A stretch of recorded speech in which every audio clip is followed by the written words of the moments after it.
planned, me and my good buddy Dragonbob here Aye. are going to be doing the first session 0 for my D&D show that I have had planned for ages, and it's finally actually going to start, at least soon-ish, hopefully. Okay. Geddon, the center of magic, because the planet's called Geddon. I'm not imaginative. So, I decided to name the world that. So yes, this will just be a little session 0 getting used to the first of the characters. Hi. Yeah. Mr. Shadow, as it's currently called. Yes. And, yeah, surprisingly not as edgy as expected from someone with the name Mr. Shadow. But... Yes, I'm the Shadow Elf. I'm a lovely trader. yeah, so... a few things to go through with first. This particular D&D is technically using the rules of D&D 5e. But Technically. by pure technicality.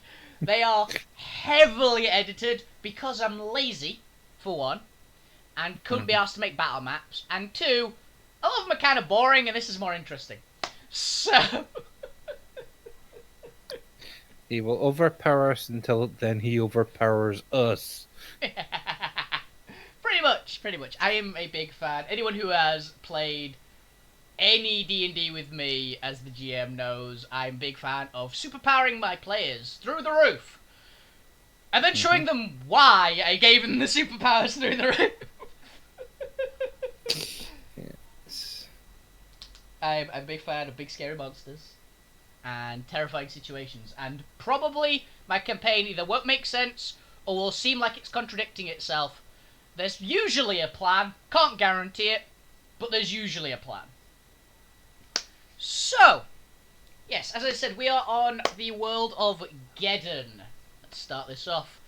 Geddon is one of the highest magic worlds probably ever in pretty much any D&D. It is the center of magic. It's the birthplace of all magic in the universe that I run D&D sessions in. And a few people who've gone through D&D sessions with me before know I like some very high magic. I like a lot of magic. And this is the highest magic of them all. Geddon is a world without gods. There are no gods on Geddon because the gods are too scared of going near the place because there are things that eat gods on this world.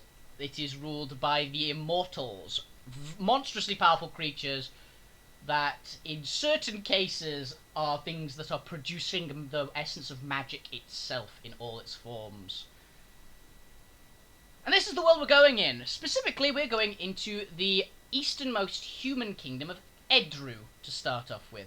A nice, comfortable little place. It's a very, very large country, nice rolling hills, mostly full of farmland and estates. The people at Edru are very wealthy, and they know how to spend their money and keep it. They're very good traders. They're also usually very smart. There's some great universities, and a lot of knowledge comes out of Edru. As well as most of the gold on the continent. It is the continent of Allura. The largest supercontinent. It's a big-ass place. Yes, my beast of burden's a little tired after the travel there. Several thousand miles of travel. And you've finally gotten a small way into the country. So you are starting in... what did you name it again? The nice, quaint little town of Summerbright. Props to whoever the fuck made this art. I really wish I knew, but as far as I'm concerned, it was Google Images.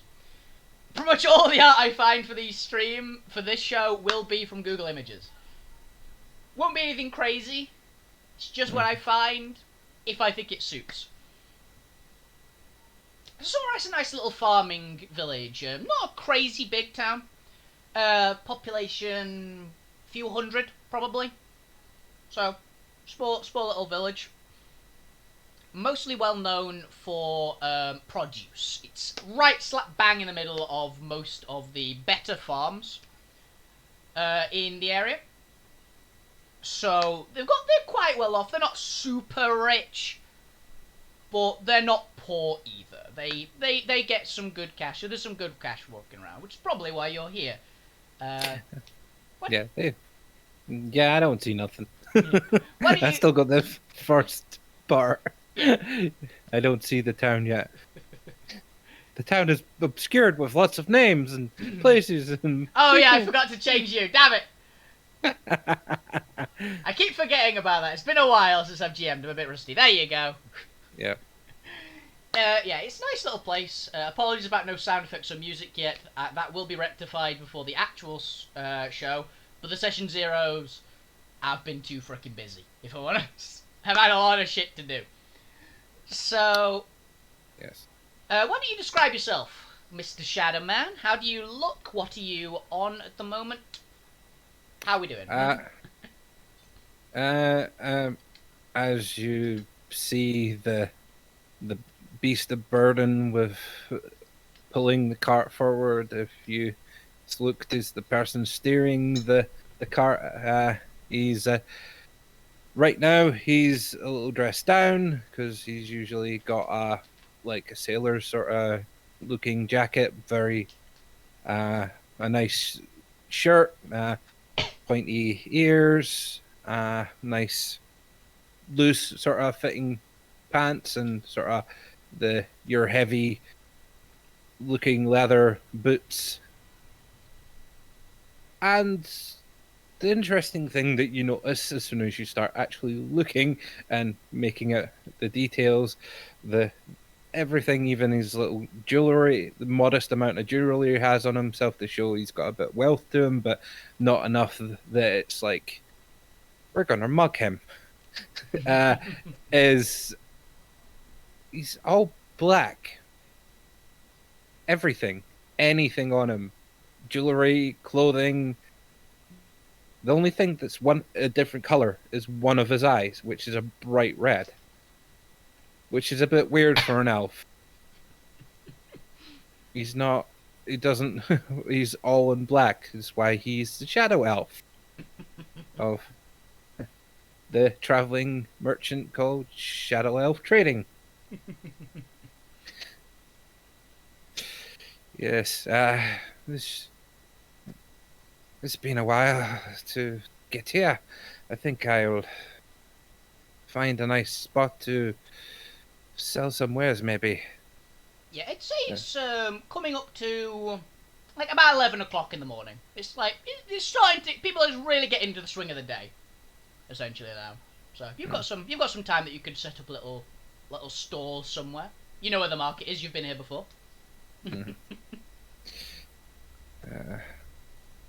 Hmm. Wonder if anyone has had anything or anything to do. Maybe check in with a few of the locals who like to talk about things. But yes, I need to rest my beast and get some things sold. Yeah. I For reference of the people out at home watching this, the Beast of Burden is a approximately 3-ton auroch, which is basically a Schwarzenegger cow covered in fur with horns the size of a small building.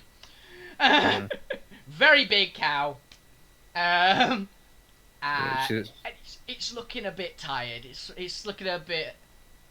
Ooh, it was weary. It wasn't a completely without any hassle journey. It was fairly standard, but there were a couple of little incidents that came along. Nothing you couldn't handle, and nothing that your giant pet couldn't handle. But nothing that it'd be like, oh, I wouldn't ideally want to do that again. and currently the beast of burden sort of cloaked in shadow to go with the sort of shadow theme. The now, which I kind of knowing I'm in town now, and seeing I'm going to rest it, I drop that on it, so it's no longer bathed in shadow, and you just see this bright brown, and I'm just like, yes, I don't think I need to keep this up for you right now. Let's get you some nice food and stuff. So, Some nice hay. Some nice hay. uh, I go to the local sort of the most local place to buy my my beast of burdens, a meal and a place for rest up for today after setting up. Yeah, you know, there's a few like more heavy duty stables around in this part. This is a part of area which is full of livestock. There's a lot of farms in the area, so it's not completely uncommon for someone to come in like an ox type creature. Or yours is a bit bigger than the average, being from up in the north. But it is still like, it's within the bounds of what they keep. It's not something absolutely terrifying. It's not an actual monster. So, yeah, you find, you start heading off towards a little stable and inn place that you know about. As you're walking, or as you're riding along, a couple of little kids are running around playing, and they look up and stare and go, "It's the Shadow Man! The Shadow Man's back!" And they start laughing, and a few of them are following your cart is going through. Hello, children. How are you doing? Are you looking forward to the winter and my wares? I have a I have something interesting to sell. Once, why don't you go get your parents and we'll see what we can do about them getting you some winks at them lovely skates for the winter months. Yeah, they start clapping, giggling, and like a bunch of them just burst off in different directions, fairly clearly going back towards their houses. You're quite popular in this town. Partially, possibly because of a rather large pond a little bit outside of the town, which freezes over very nicely in the winter. So, and you are well known for your ice skates that you sell, among other things. But the kids like you for the ice skates. Okay, so you start getting towards the town. You're noticing that there's a few. Actually, roll me a perception check. Okay. Perception. First roll of the campaign, guys. Jesus Christ. Okay, good start. 24. 24. Okay, yeah. You get a few bits there actually. So first of all, you're noticing there's not. There's usually this is not a big town, but there's usually a fair few more bustly people around. There's not quite as many people as you'd have expected. Like it's not quite. It's in like early autumn, so this is like harvest time. So you'd expect quite a few people to be out, even if they're just getting to their work or bringing stuff back. But there's not as many as you'd expect. And because you got quite so high, you actually notice one or two places, in like mostly on like the outside of little alleyways. Like it's a bright town, so there's not like tiny alleys, but there's like not the main streets essentially. You see a couple of posters with 24. I'll give you. They're missing person posters, essentially. It's like missing. It's all. You probably like recognize a couple of the faces and a couple of the names of them. It's all it's usually travelly types. Like it's a little more often travelly types. Or make me. What check would that be? Damn, she was a damn good silk trader. Yeah. I'd go with a. I guess history would be the closest. Okay. Actually, no. Arcana. Arcana would be the closest. Arcana. Yes. You're doing well, dude. Natural 20 on the second roll. You got 19 and then a natural 20. Jesus, dude. Yeah. Okay. Yeah, you definitely know this then. Quite a few of them are people you know to be a little more on the formidable side. Like, they're the ones you don't usually mess with. So, like, the a couple of veteran, not very high-ranked adventurers, but adventurers that you'd know that have come to town as like escorts. They're like good choices for escorts, or particularly noteworthy like travelers that are known to be able to handle themselves better than the average. Essentially, they're not some low tier like random civilians that are getting on these missing person posters. These are the ones who know what they're doing. Those are the ones who are going missing. So my silk trader, what kind of what race is she? If she'd be a silk trader, she'd be probably from Drodor. Like she was born in Drodor, so she's a big lass.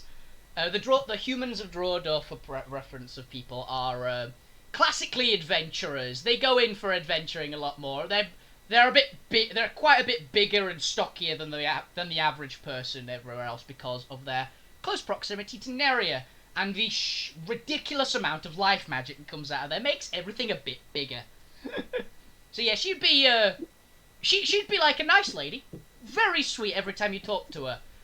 But you also know that if she gets drunk, she can cave someone's head in with a bar stool at 50 paces. So, yeah. How in the hell did she go missing? Last time I saw, she caved that man's skull in with that chair. Because they said that her dress was terrible. I know that's not true. I'm not so stupid to make that kind of remark to her. Yeah, it's She's broken people's fingers for worse. Yeah, you know that a few of them are like a bit more solid ones. You're going, that's a little weird. Even the missing person posters in this kind of area are uncommon enough as you'd expect, but there's quite a few of them. There's a good few people on there, so it's a little odd. You might want to keep your guard up a little more. I may need to hire someone, especially if she's gone missing. So yes, you eventually do get to the little inn and stables, and little stable hand walks up. All right, mister, how you doing? I'm good. Yourself? It's been a little while. Yes, it has, Mr. Shadowman. So you're looking to go shop in the market, so you wanted to put your little buddy there. Yes. Make sure you feed him something nice and tasty, and make sure you don't get behind him. You know how he doesn't like people behind him. Oh yes, of course, sir. Of course, sir. Our old Ronnie definitely knew about that last time. He's doing much better, by the way. Both of his arms have healed. Oh, that's very good to hear. Do me a favor. I slip him an extra bit of gold and pass that along to him. I wouldn't want. I want to make sure he gets better. Oh, much. I feel that. Sorry. I feel it's my. I feel it is a little bit my fault and not pre-warned. Oh, much obliged, sir. I'll be sure to pass on your compliments to him as well as this. So for total, if you're giving the extra gold, it'll be it's 5 gold total then. 1 for the extra one for food, 3 for the stable, essentially. Okay. I'm looking for inventory. Yeah, his inventory is where your gold normally is. Yep. Oh yeah, I forgot. I actually was supposed to message everyone else to say you were alive. Actually. And remove. There we go. First 2 checks, very good, and the first bit of gold spent. Yeah, first monies spent in the campaign. One of which was to bribe someone, possibly, to apologise for him getting his arm snapped by your cow. Mm-hmm. Oh, before you go, I've noticed some of those posters of people going missing. Have you heard anything about it? Yeah, he looks a little uneasy when you start mentioning the posters. Oh yeah, it's a terrible one of that, sir. Lots of veterans and like the more solid sorts, the ones who can handle themselves. Yes. They've been going missing in the night. Like a few of them taken just like straight out of a bar. It said like our old. Uh, how the hell did they get Annie, the silk trader? Oh, it was a weird thing about.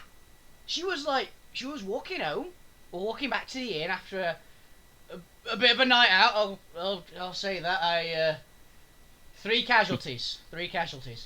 Um, They but really should make comments about like that. they commented about her weight. Never a good sign. No, you know as well.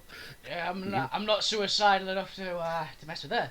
But yeah, our told Liza's place across town. The place she was like just walking out of it, and there was some guys like some thugs like just up and took her. Place burnt down in the morning as well. Terrible thing. that's very, very odd. Yeah, there's a ton of them. It's weird. I know there's some bad sorts lurking around it. I keep eyes out, Mister. Don't know what could be going on, but it's certainly not good.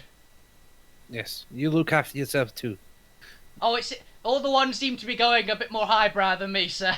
I'm very much small fry. I'd lose in a fight to a small cupcake probably, but Mm, well, but these ones all know what they're doing, and they're the ones getting taken. So you're a damn good stable hand, and I don't want you to go missing either. he puffs out his chest a bit and goes, "Oh, thank you very much, sir."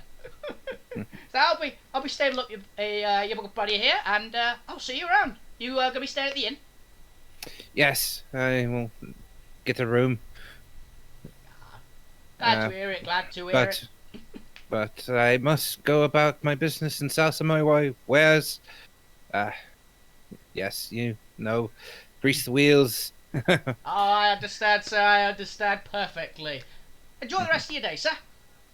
You too. The little stableman trots on. I can't remember his name already. I've already forgotten his name. But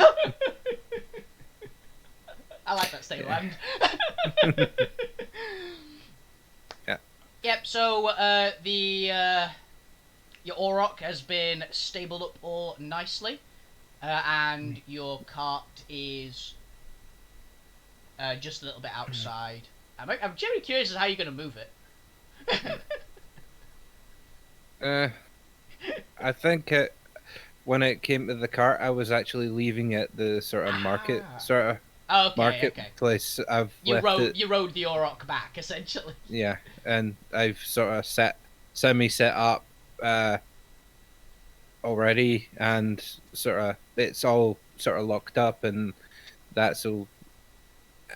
Yeah, you notified a couple of like the town Yeah. watch. Just Yeah. I'm setting up here. Here's your permit.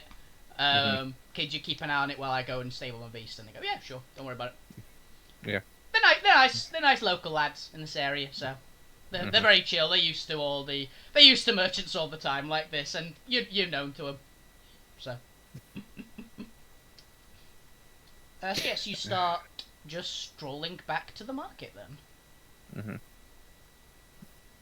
Whilst keeping eyes up and looking around, can I make a quick perception check round me the now? Yes, you can. Okay. 19? 19.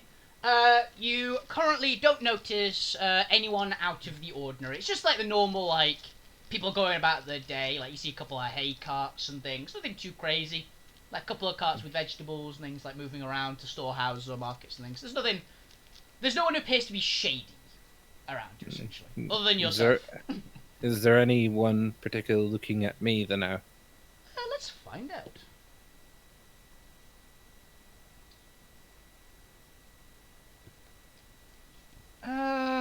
You do see a couple people looking at you. But it seems like the friendly kind of looks. Like you get a couple waves here and there. Say, "Oh, Mr. Shadowman, how are you doing? I hope you're doing fantastically today." And that kind of just pleasant greetings. No one who appears, to your knowledge, to be untoward. Unless you'd like to make an insight check to see if they're untoward, but... No, it's more I was punning on doing something as I was walking back to the cart, but I'll save it for once I get back to the cart. Okay. Yeah, so you go through town, pretty much undisturbed, and yeah, you get to nearby your cart. You've noticed there's a little crowd gather around. You can notice a couple of the kids you saw earlier, like, dragging parents over to it. It's like a noteworthy bit. And there's a couple of just people who you've seen. Interested. Yeah, just interested parties. Or local gorpers. They exist. They exist in every town. Something is happening, and there's a crowd forming, so I've got nothing better to do.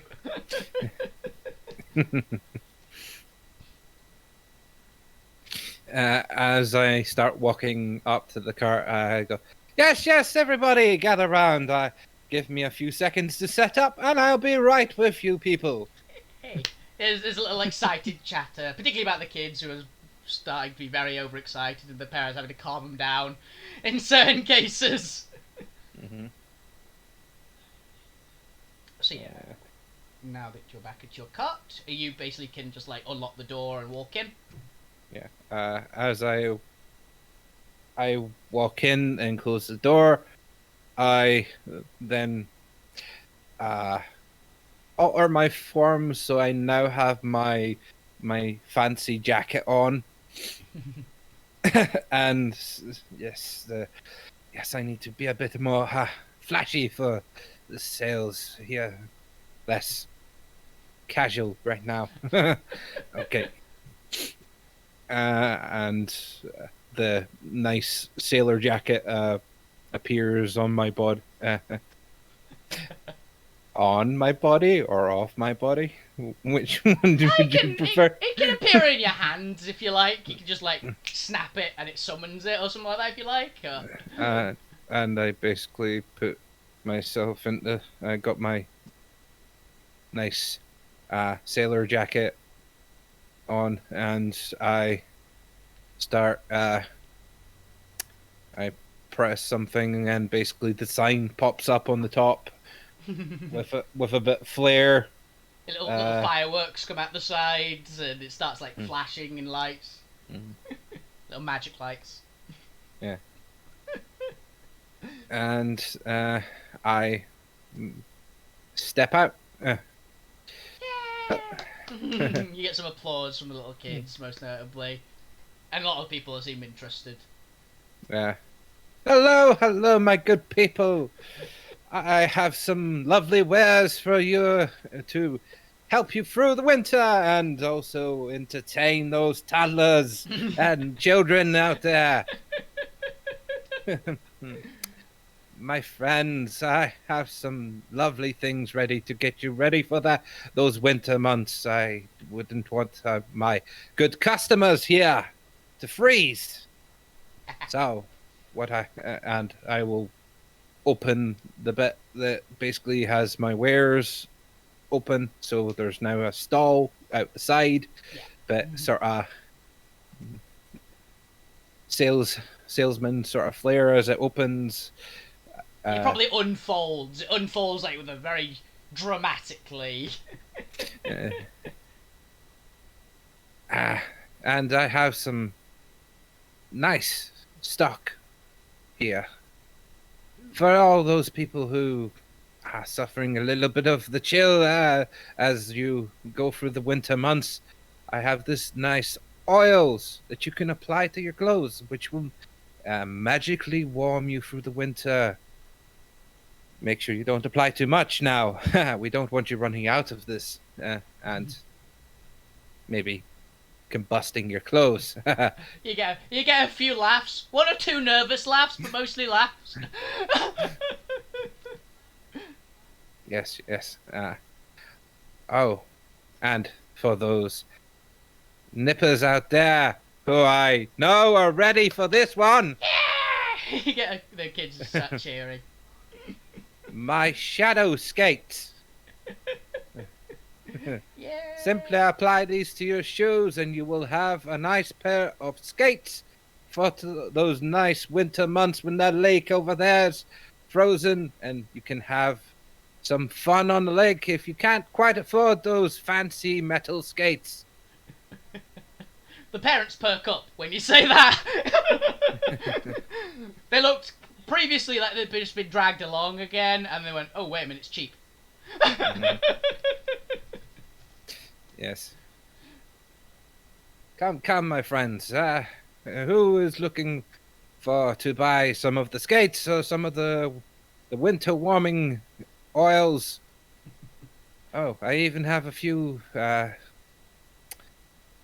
things. A nice potion if you're some of your nice cutlery is looking a bit rusty and needs a bit of a touch up.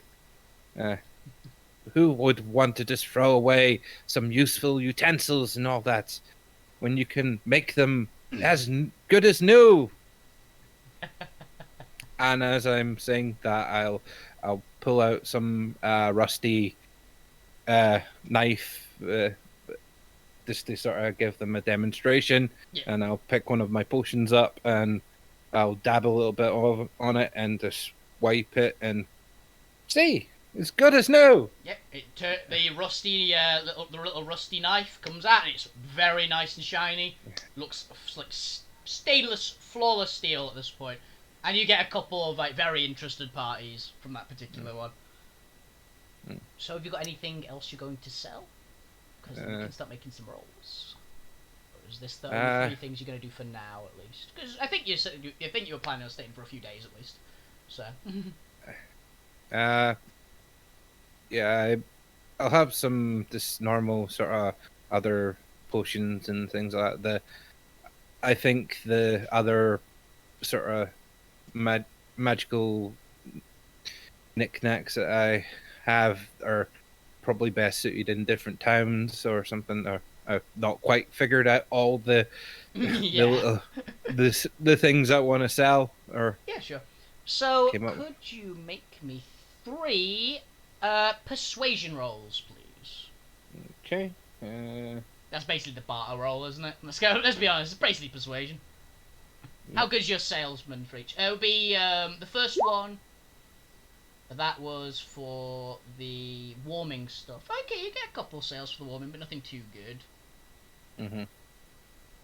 For the next one, this will be the skates. We'll add a +4 for this because you did a little bit of prep beforehand, and the kids are basically giving you an assist. I give you advantage and a +4 because you're gonna make some sales on this one regardless. So let's see how many. 21, so 25. You make a fair bit of bank on that. There was quite a few kids who all wanted those skates, and their parents were very interested with the it's cheap pitch, as well as they're being nagged by their children. And make a final one. This is for the metal fixing stuff. 16. Okay. So from the first one, you don't get too many sales on the warming stuff. You get like a couple of older people. Most notably, like I'd say you get 2 or so sales. Not too great. You get a lot of sales of the skates, though. There are, I'd say, like 6 or 7 kids who convince their parents to get them quite a bit. So you're gonna get a fair bit from that. Like most of them ask for at least 2 sets of skates. Some of them ask for more. So, and the final one, you get a good few. Like I'd say about 7 or 8 people are interested. I was just going to total up how much gold you're about to get, essentially.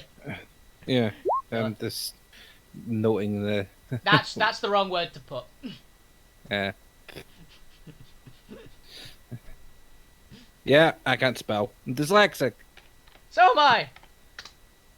There you go. Nergy's got you. Ah, it's a K, not a C. Yeah. Scats. I'm... Don't worry about it. Your character's not dyslexic, so they wrote it down correctly. Yeah. It was 7. It was most of them ordered 2 for All skates, right. and a couple ordered 3. So Mm. you'll have about 16 down of those. Mm. Okay.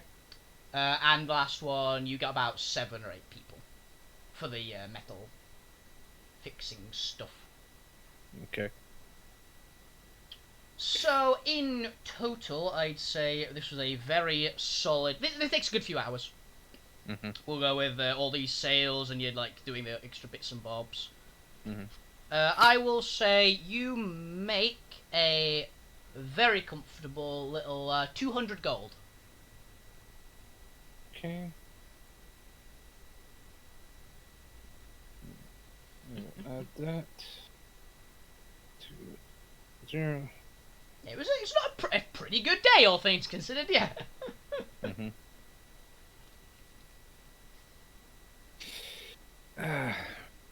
And as the sort of last person is going off, have a good day. Be sure to tell people about the wares. I might have some other things on sale once I've gone through my inventory. Come back tomorrow. Oh yes, it certainly will, dear. It's a little old lady, like one of the last people who bought like the warming stuff. Essentially, it's like little old lady, bent double, like little walking stick and some iron grey hair.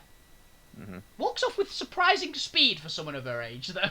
Like you'd say, roughly late 80s, but moves off quite quickly at a little hobble. Hmm. Nothing suspiciously. It's just people around here are a bit weird.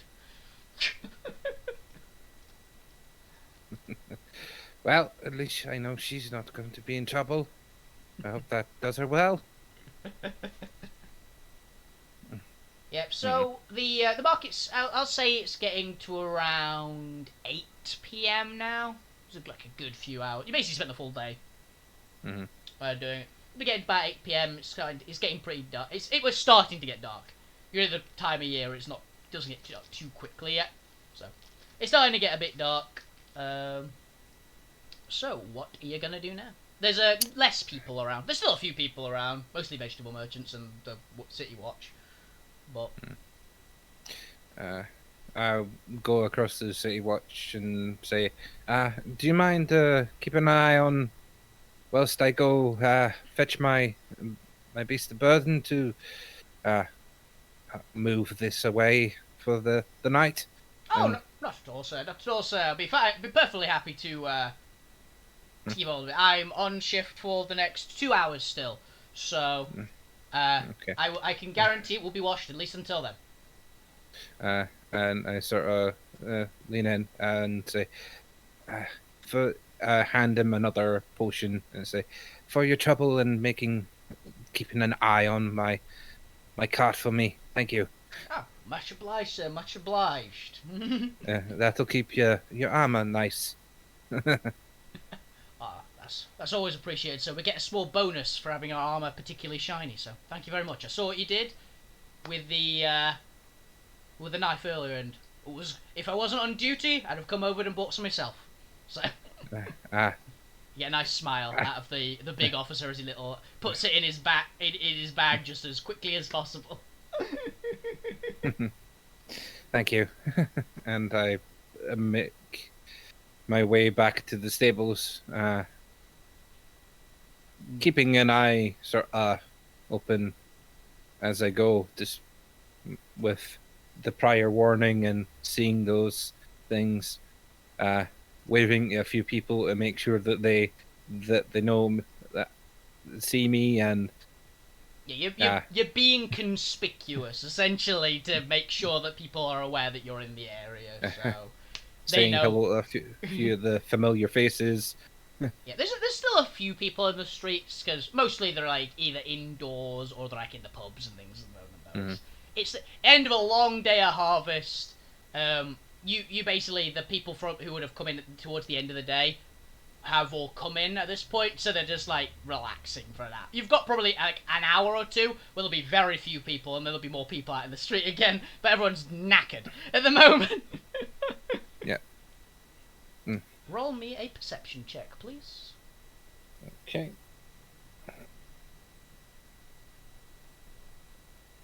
Nice. You do notice something with that.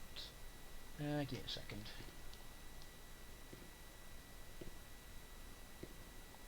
Okay.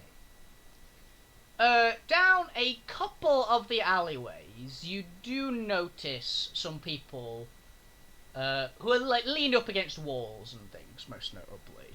Like they're not looking. They're looking a little more shady than you'd expect, but they're not doing anything like wrong. They're like sitting in the light, but they're little like they're watching people as they go past, which isn't the most common thing. A couple of them do focus their eyes on you for a little bit, brief moment, and then like you keep going on. As I sort of walking through, I want to shift my my hands with behind my back as with the rings, and pull them back in. So they're no longer. They just look like I've just got normal hands, and there's no jewelry on me anymore. Yeah. And just sort of continue walking. Yeah. They don't make any motion to follow you or anything. They just like keep an eye. They look at you for a brief moment, then they look at just someone else in the crowd and someone else. They all because you got a pretty good roll for that. You can tell they're not just specifically like humans. Like, it's not completely uncommon. What you spot is one elf. One rather you think it's a goblin, quite a short little thing. You know that goblins are not from near here. For reference, it's not the most weird thing to see him around, but in Edru, you're at the opposite side of the continent from where the goblins come from, so they're a little more uncommon here than normal. And also, goblins getting here probably have to have gone through the Bastion's line, which aren't the most favoured usually for goblins and the other types of orc and troll. Because they get attacked by armies of orcs and trolls. It is possible, like some of them do come through peacefully and they get a hold down. But it's not massively common, so it's like a thing that'd stand out. The last one you spot would be a human, a little slimmer than ones that are commoner from around here. If you have to make a guess, because you're a merchant, you've been everywhere, you'd estimate that they are from Boscha, the like jungly nation to the south, which isn't weird at all. The humans go from everywhere, but a little far away from home again, essentially. Yeah. I keep a mental note of these people and sort of want if as I'm walking, if I see them kind of crop up in my peripherals again, hasten my pace a little back to the stables. Yeah. If I notice that they're maybe following me, but I'm not going to do anything until I sort of kind of know if they're are they following me or are they just staying where they are. Yeah, you don't see them making any motion to follow you or anything like that. So yeah, Right. you're currently like going, all right, maybe they're just like mercs that were hired by someone and got some time off or something like that. That's mostly what you'd see, like those the three types of races together in an alley. It's like, they're someone's caravan guards that have got like some time off. It's probably what you'd think, at least. Yeah. As long as they're not following me, I'm okay. And I continue towards the stable hand. Yep. So I can get my beast of burden, so I can bring it back to the cart and move it close by to the inn, so I can park up for the night. Yeah, you see a different stable hand. Actually, it's you can probably estimate they've changed shifts. It's a much skinnier person. It's like, oh hello sir, how are you doing? I'm good. I had a pretty good sales today. Oh Oh, happy to hear that, sir. Happy to hear that. I'm just here to pick up my my friend here, my beast, and get the cart to here. Well, back to the inn for the night. Oh, always a pleasure, sir. Always a pleasure. He's been a delight today, sir. That's good. Very, very well behaved. Went right to sleep as soon as we fed him. Yes, I've been traveling for quite some time. It took me a while to get here, so I understand what it's rather tired. Ah, it's Well, definitely a thing, wha- sir. Definitely a thing. once once I've got him back, I'll be putting him down again for the night. Will you still be on shift, or?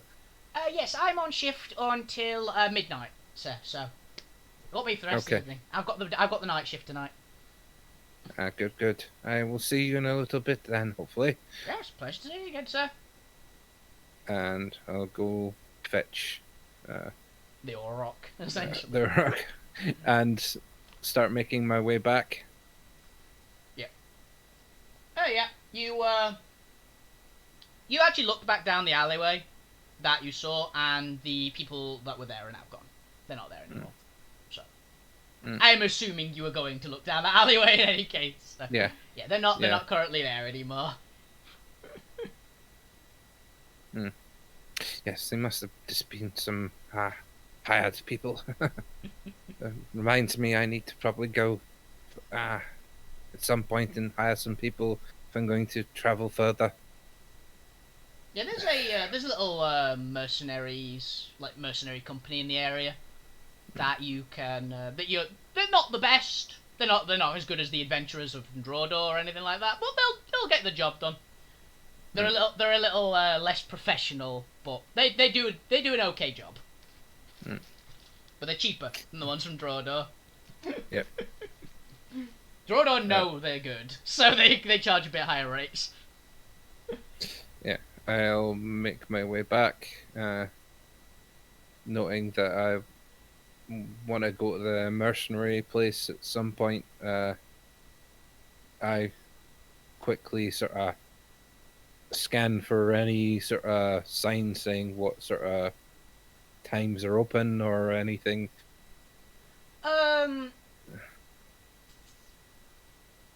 If you go, are you going past there right now? Like, are you going like detouring? If or else stop someone. Stop as I'm going past someone. Oh yeah, you find you flag down like this big farmhand. This is like huge bloke, particularly for Andrew, like a real big and arms like tree trunks, essentially, like big pitchfork over one shoulder. Don't kill the DM, please don't kill the DM. Mate, he's actually this huge bloke you flagged down and go, yes sir? Fucking hell. Could you, by any chance, do you know what sort of times the mercenary hiring place over there down? And I sort of vaguely recall the name of the place and where it is. Oh, the local mercenary company. Yes. Yes sir. I believe they open at about 10 a.m.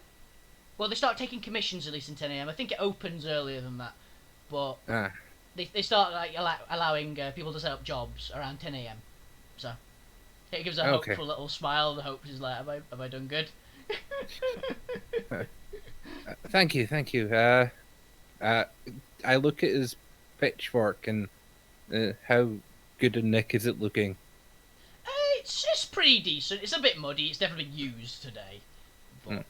It's not looking any kind of rust or sort of wear and tear. It's a well taken care of one. It looks a bit worn. Would be the best. Not rusted. It just looks. It's been a lot of use. But it's like what's it called? It's harvest season, so you expect it's getting used every day, essentially. I will. No, for his help, I will toss him a gold coin and say thank you for your help, and hopefully, I may see you at my stall someday. Oh, I possibly, sir. If I've got some time off working, I'm all packed up at the moment. But how, thank you very much.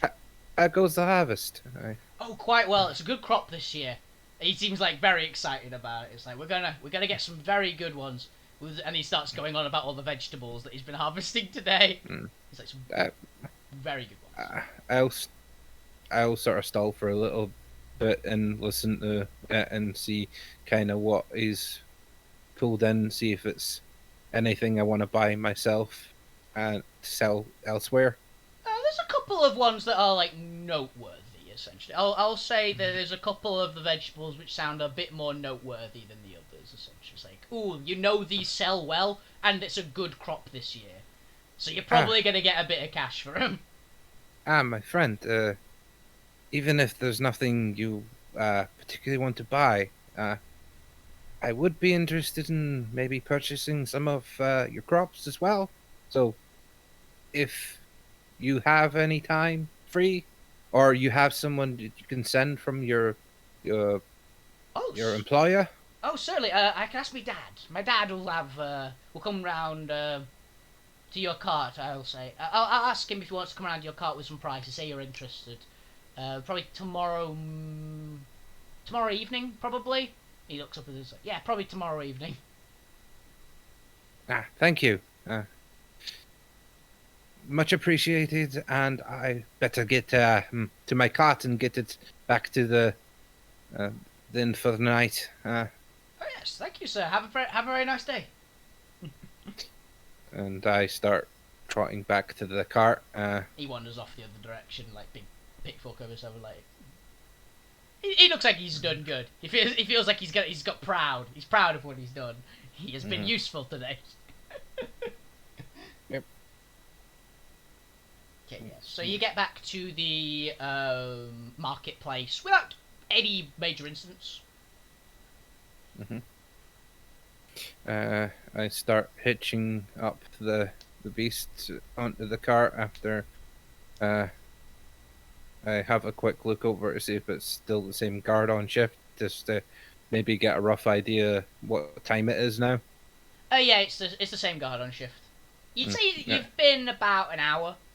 Mm. It's a decently it's a little town, but all the town it's a little town by the standards of it's a little town in this area. It's very big.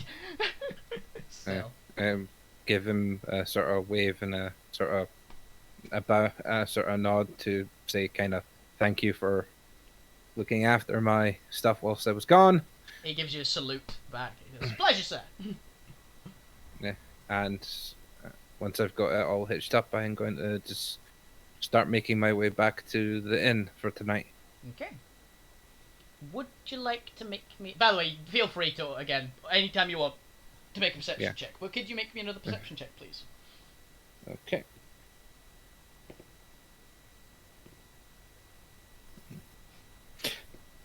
Oh, time for another nap. Ooh. Okay, so, you actually, with a natural 20. Ooh, this is going to be an interesting one. Okay. So, oh my god, okay. You do notice something. You notice a dwarf down little, a different alleyway to the other one that you were looking at previously. Like you see a dwarf, look like he's trying to be sneaky and like looking around the alleyway, and he just falls flat on his face, just eats shit with a clang onto the ground, like quite a loud one. Just down one of the alleyways. Looks like he's got some like pretty heavy duty weaponry on him. Doesn't look like he was trying to sneak upon you particularly. But it looks like he was trying to be sneaky in a particular alleyway. And you get the feeling you're being watched, but not from that guy. But you don't see anyone else. Almost like someone else rolled a natural 20 as well. That's what I'll give you on that particular one. That was another natural 20 against you there. So yeah, someone's got you've got the feeling that someone's got eyes on you. It's natural 20. You've got to give you something, right? Mm-hmm. Yeah, that is a thing which I will say for the audience members. For me, a natural 1 is always a fail. A natural 20 is always a success. If it's a natural 20 versus another natural 20, even the natural 20 that didn't win gets something out of it. Mm-hmm. Because it's a natural 20. Mm-hmm. This is a session 0, so I feel a bit more generous on them as well. But there's always something. Okay? So yeah, you know you're being watched by someone, but you don't know who or where from. I'd like to, as I'm reaching one of the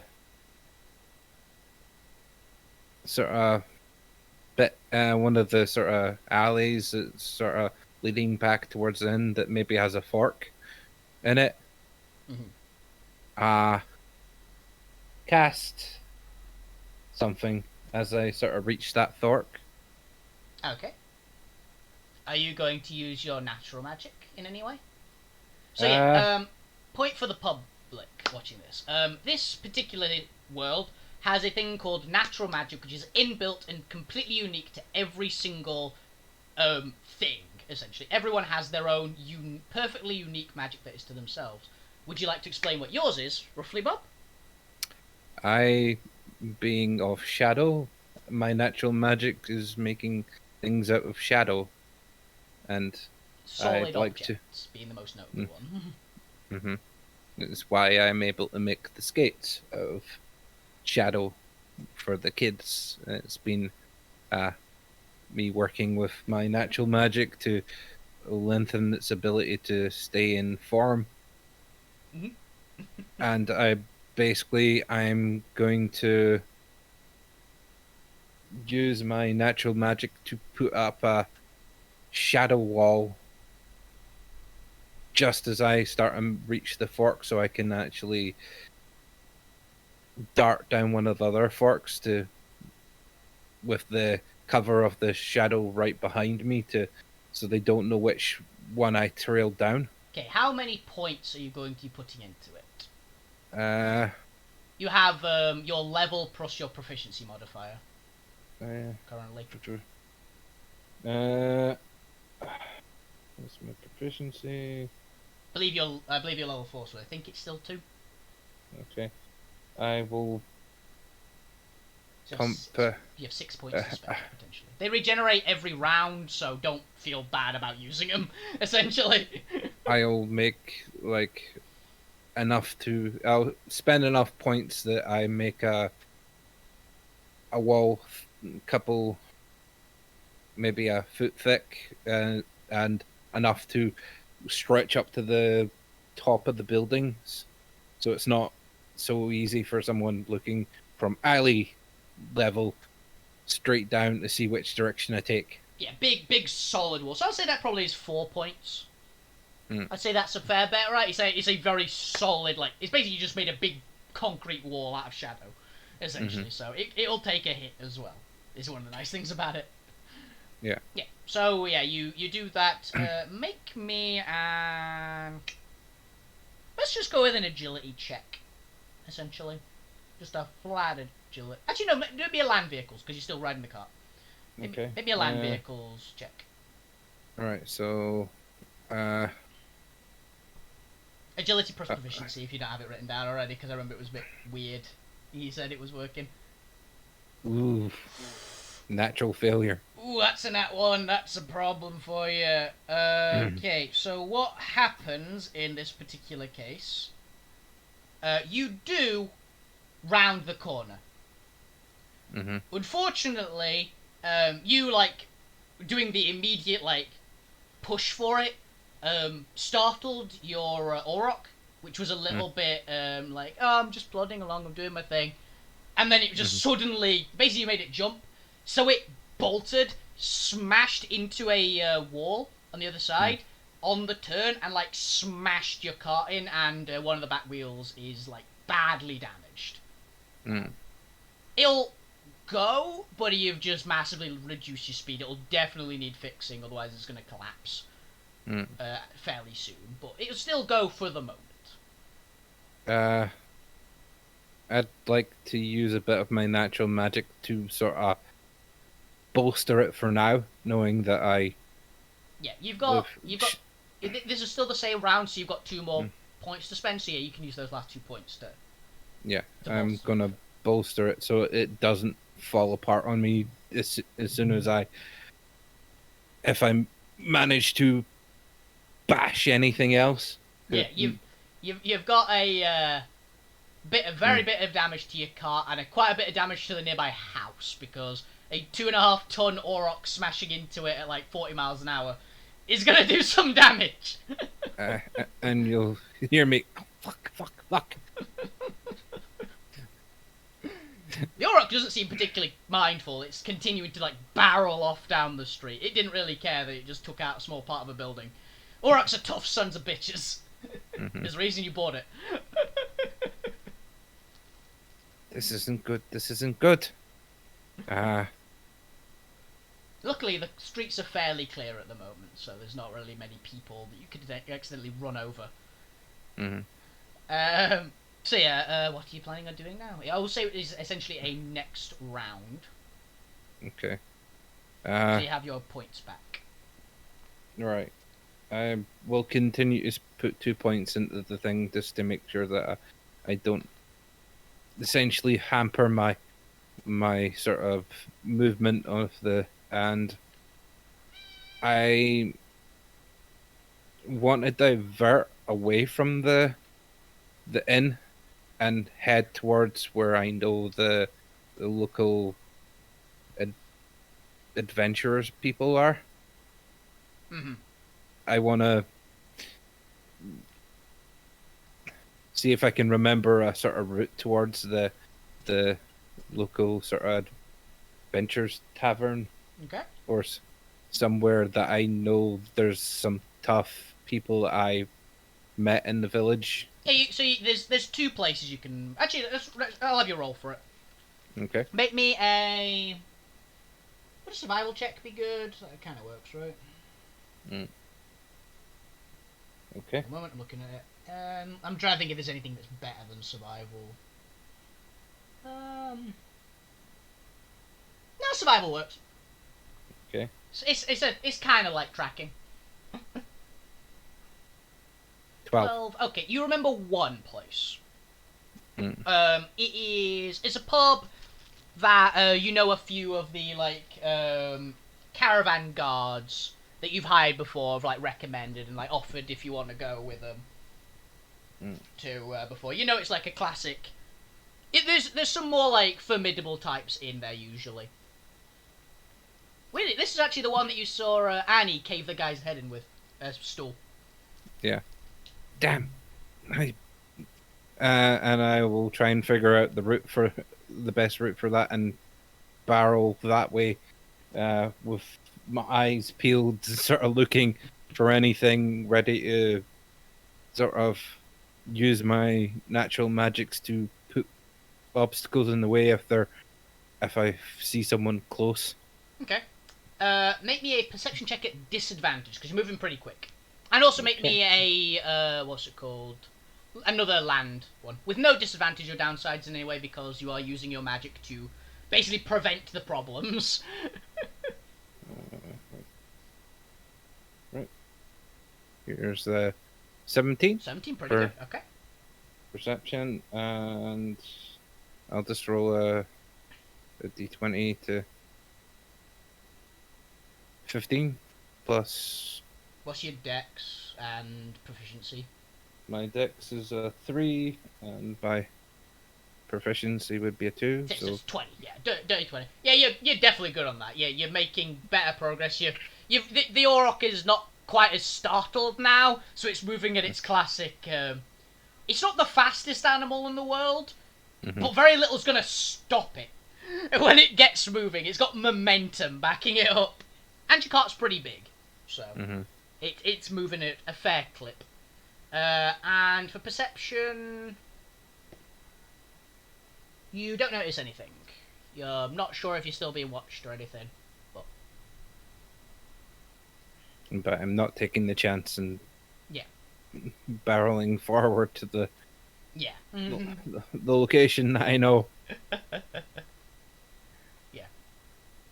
So yeah, you start going along pretty quickly. I'd say it'll take you about. You have missed about an hour. So, it'll take you. It'll take you a little bit to get there. How? I'll go with 3 more land vehicle checks and the same number of perception checks, all the perception checks to disadvantage. I'm assuming you're going to be keeping your natural magic up on the wheel the whole time. Yep. So 3 disadvantage perception. Mm-hmm. That's persuasion. Oop, and it's still the same. Oh, cool, little man. It's still +5. Mm-hmm. And the land vehicle ones. Those are straight rolls. Roll 1. Oh dear. 2. 3. So no, it's like it's a 9 and 2 14s. Yeah. You don't crash. It's a bit bumpy, but you make it in okay time to the adventurers pub, which is called. Let's find a name for this adventurer pub. Why not? Unless you want to name it, but.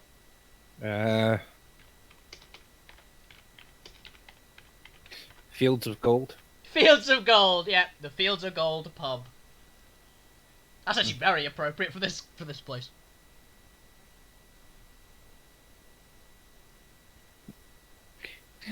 Yeah, you see, you can hear singing inside. It's like Full House tonight. You can hear singing. You can hear a small fight in the. You can see a small fight going on in the street. This is the normal one. It's quite a rough. It's a rough little tavern. Not a bad tavern. Like, it's a good one. All the drinks are good because they know the adventurers will keep coming back if it's good. And it's. What's better protection than heavily armed adventurers? See, there's a little fight going on in the street, but nothing like too major. It's like a couple of drunks punching each other, and a little crowd's like, "Go get him!" And other than that, you hear like nice singing. It's nice, brightly lit. The classic. Okay, what are you gonna do now? You don't notice anyone following you or watching you still. Apart from the people now looking directly in front of you or trying to get the fuck out of the way of a very large, angry cow, moving at like 40 miles an hour. I start to pull the reins to slow him down and basically try to stop him before I crash into the little fight. Make me another steering check, but this time use strength.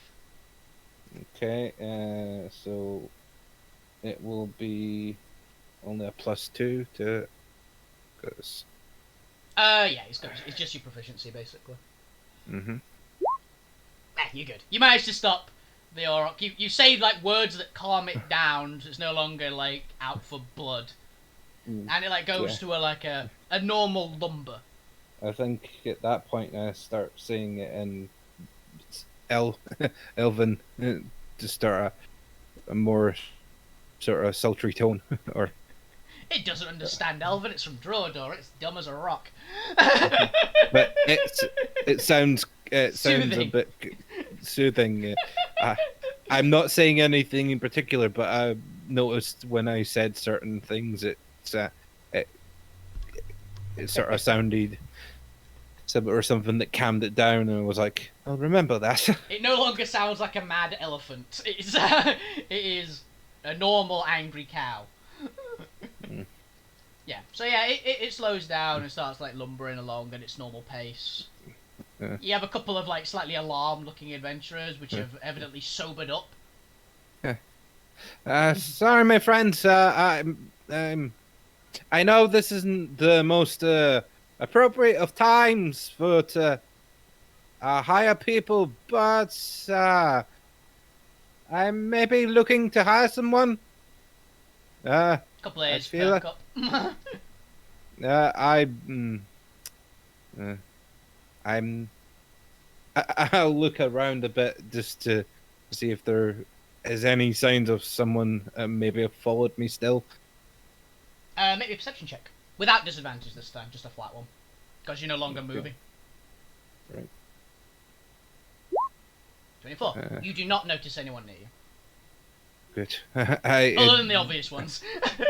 I take a little deep breath and say, yes, I've, my friends, I've noticed a few of the posters of people being taken, and as a trader myself, I was looking to hire people tomorrow, but after a little bit of a scare earlier here, I would be quite happy to hire people sooner rather than later.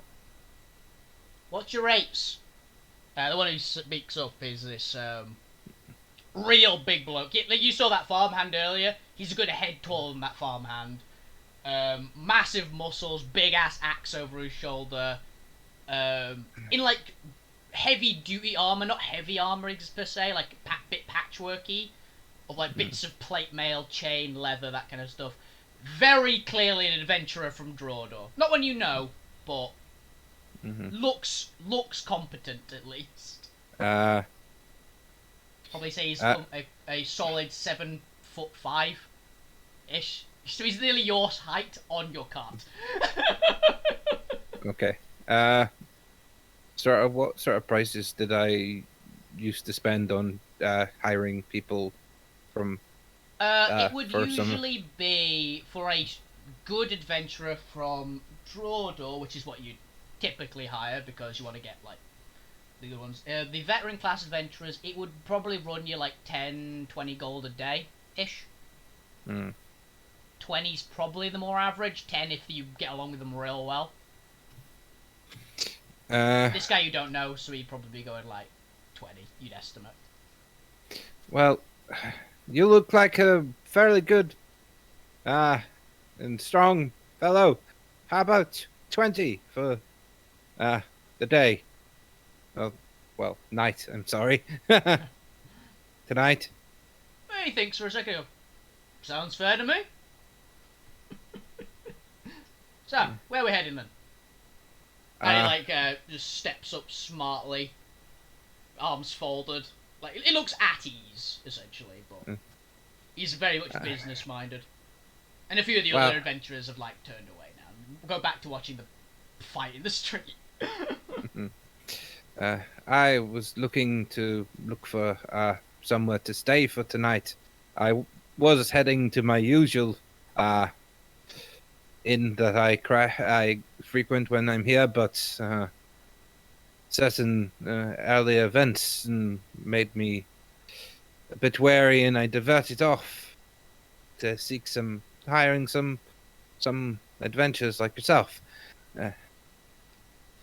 So, do you know anywhere near that's fairly good rates around here? I'm afraid I've just came into town today. You rolled a natural one. Afraid I just came into town today. I haven't been around much. This place seems to be alright. It's where I was planning on staying. My contract just ended, so was looking to pick up some other work anyway. Good. I mean, I will be moving on from here to somewhere new towns on the way to pick up some more wares, but yes, I will be setting up stall again tomorrow, but for tonight I'd look around to see if there's a sort of stable or somewhere I can put my cart for tonight. There's an even more heavy duty stable than you saw at the other one. The one previously was built for like large livestock, like oxen and things like the auroch was on the bigger side, but it was definitely there. The stable here at this adventurer's place, you can hear the noises coming from inside. I'm not even going to make you do a perception check. You've got a feeling the Auroch will be on the smaller side of some of the steeds that are in there. This is an adventurer's stable.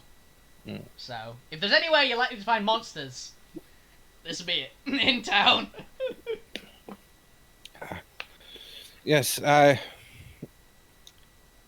will park up here for tonight. I will try and get a room here. But yes, I could do with some protection for when I go back to the marketplace. At least, I think I'm pretty much safe in a place like this. Yeah, I'd say you're probably fairly safe here. Yeah. Yes. And I'll go look for the person near the stable to check my cart in and see where I need to go for book a room and stuff. Yeah. So you go to the stable. In the stable, there's a little old man. Wooden leg, wooden left arm, one eye, missing most of his teeth. Looks like lots of scars completely covering him. It's like, hello, sir. How can I be a help today? Yes, I would like to park my cart for tonight and maybe get a room here. Certainly, sir, certainly. You get a room inside. You find it a hard time understanding this person. But yeah, it's inside. It'll be well, what's this? A cart with a draw door rock. Yeah, that'll be about 10 gold. Okay. Oh, please do be careful. Do not go too near the back of him. He does have a tendency to kick things. Only kick. That's perfectly fine. You see that one there? He points it like down the side. You hear like a very loud hissing kind of roar. And that one in there's a basilisk.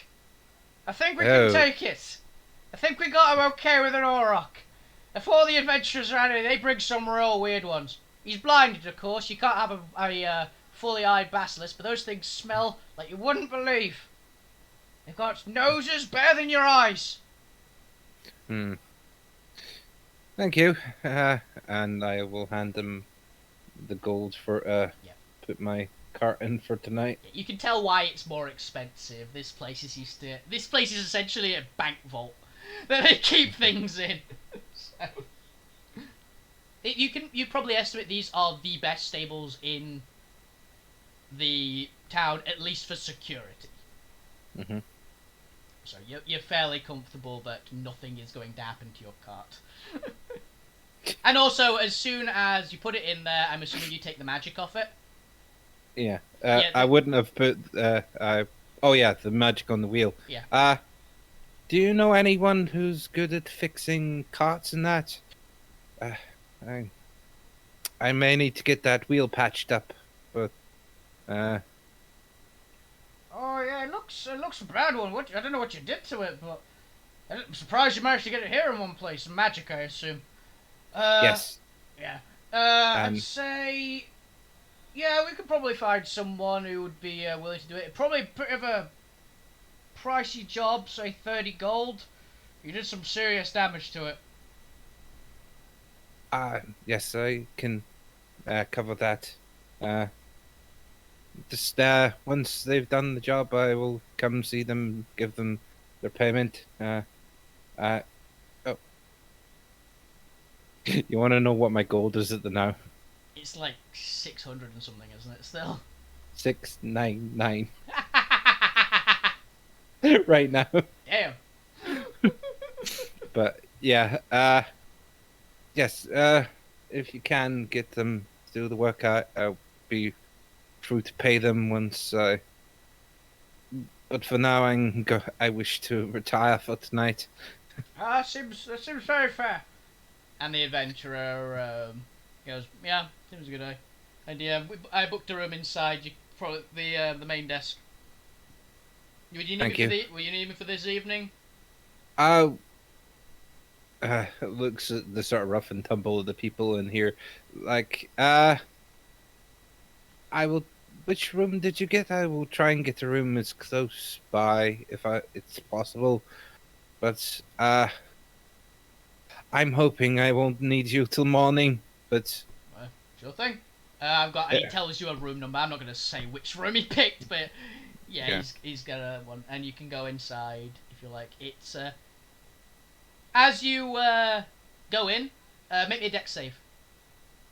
Okay.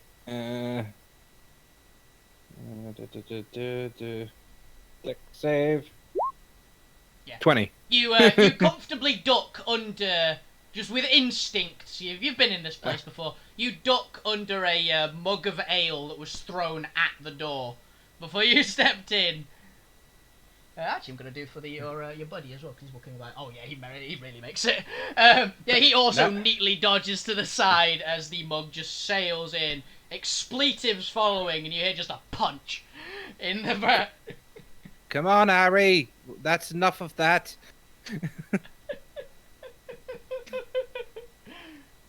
You know who I am. I don't know who I am right now. There's a very, very drunk orc in the corner. I don't know why my mind went straight to Harry. I don't know why you went to Ari as well. It's like, I don't drink, you bastard. Yeah. The punch sounds like Ari then. Yeah, there's Yeah. this very drunk orc in the corner who just doesn't know who he is right now. You can tell he's very inebriated. Adventurer's garb. It's not the most, as I said with the goblin.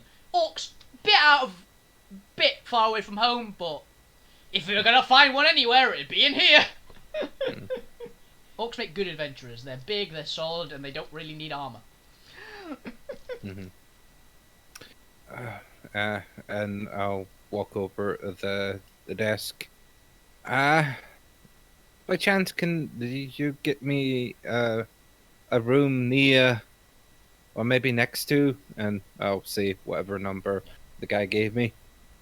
The barmaid looks you up and down and goes,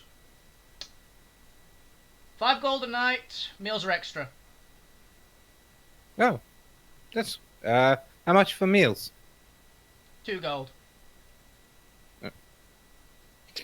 Cool. She's a deadpan look at you.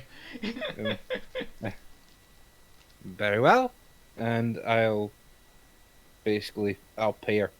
Yeah. For the meals as well as Oh, and could you fetch my friend over there a drink as well? Pointing to the adventure guy that I'm essentially hiring tomorrow. Made friends with a new guy, eh? Fair enough. Seems like a solid sort all around. Yeah, I'll send you one over. Yeah. So how much is that altogether? It was another gold for that. So, are you getting yourself a drink as well? No. I don't feel it's time to get drunk right now. 8 gold then, total. Okay.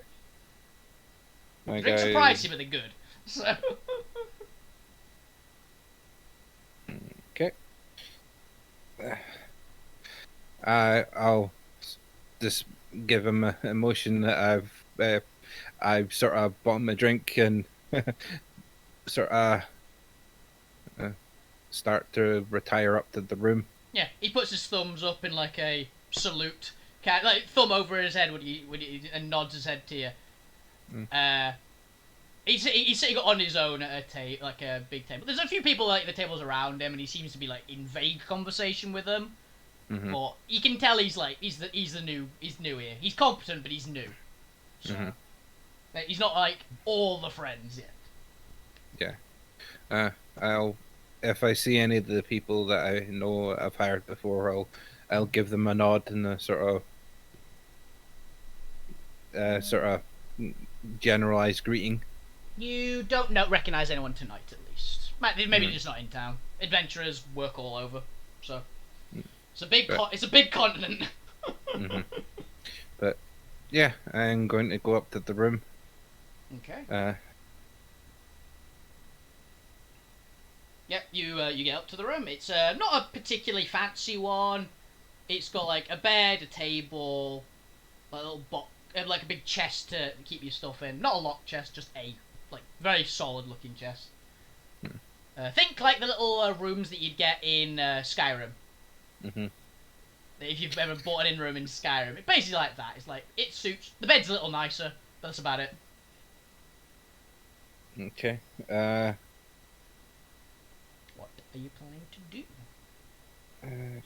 Do I will go over to the window and sort of check the window, see if it's locked. It's locked. It's also got like a reinforced frame. You Mm. can tell that these window. This is very heavy-duty stuff. Mm. Bit pricey. You can probably estimate that they didn't want it getting broken by an accidental bar brawl. Glass is pretty expensive out here. It needs to be imported. So Mm. Well, that's good. it looks like a solid crossbow bolt won't put a dent in it for reference and how tough it is. So And check the rest of the room slowly over, see if there's any things that look like there's a hidden way in or anything like that. That make it's gonna. me an investigation check. Investigation. You don't 6. notice anything. It is a room. You are in the room. You have found yourself. You found yourself and the bed. You think the box is in the corner still. You haven't turned around and looked at it. But you're pretty sure it hasn't moved and you got up and walk away. It's not done a snake. Yeah. I'm getting paranoid here. That did give me a bit of a jump there. I'm hoping I'm not going to get any more of their attention.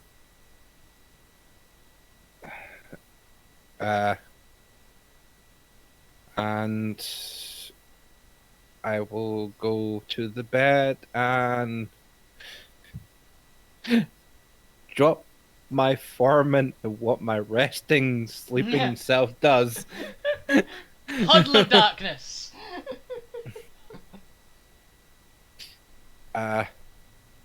Obviously locking the door before I do that for the night. How far did I end up being away from his room? He's in the next room. His room is the next one over. It's a big inn. It's got a lot of rooms, and the one he had, it was just like in the mid. It was kind of in the middle, and there was like there's a spare one next to it. Okay. They're not. They've got a lot of patrons in tonight, but you think that not all of them are staying here tonight. Mm-hmm. So there's quite a few. There were quite a few rooms free. Okay. And dropping my form into the puddle of blackness that I am. I'm going to sort of meditate and sleep for the night and sort of. Fair enough, yeah. Do what the elves do. Yes. Except for when they're just a shadow. Yeah, you get... It's kind of a rough-ish night. There's people just being loud until very early in the morning. But you do get a full long rest. Not that I think you expended any resources, but you do get a full long rest out of it. Nope. I didn't spend anything. Natural magic. It's real good. You see why there's not many learned casters in this world. Yeah, so that happened. You wake up like bright and early the next day. A nice bit of sun coming through. There's no curtains on the window. But a bit of sun coming through, like the day's starting. You hear a something akin to a cockerel, but also it sounds somewhere between a cockerel and an elephant. Trumpeting would be the best description. I like that. And you're fairly sure it is coming from the stables.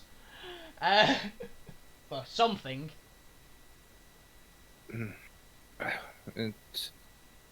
Well, You do also hear cockerels crowing in the around. I basically reform myself into uh, what I normally look like, going, yes, let's not have anyone think and see this. Because I kind of have the covers completely over me during the night, just so that no one actually has a chance of seeing the puddle that is me. Yeah.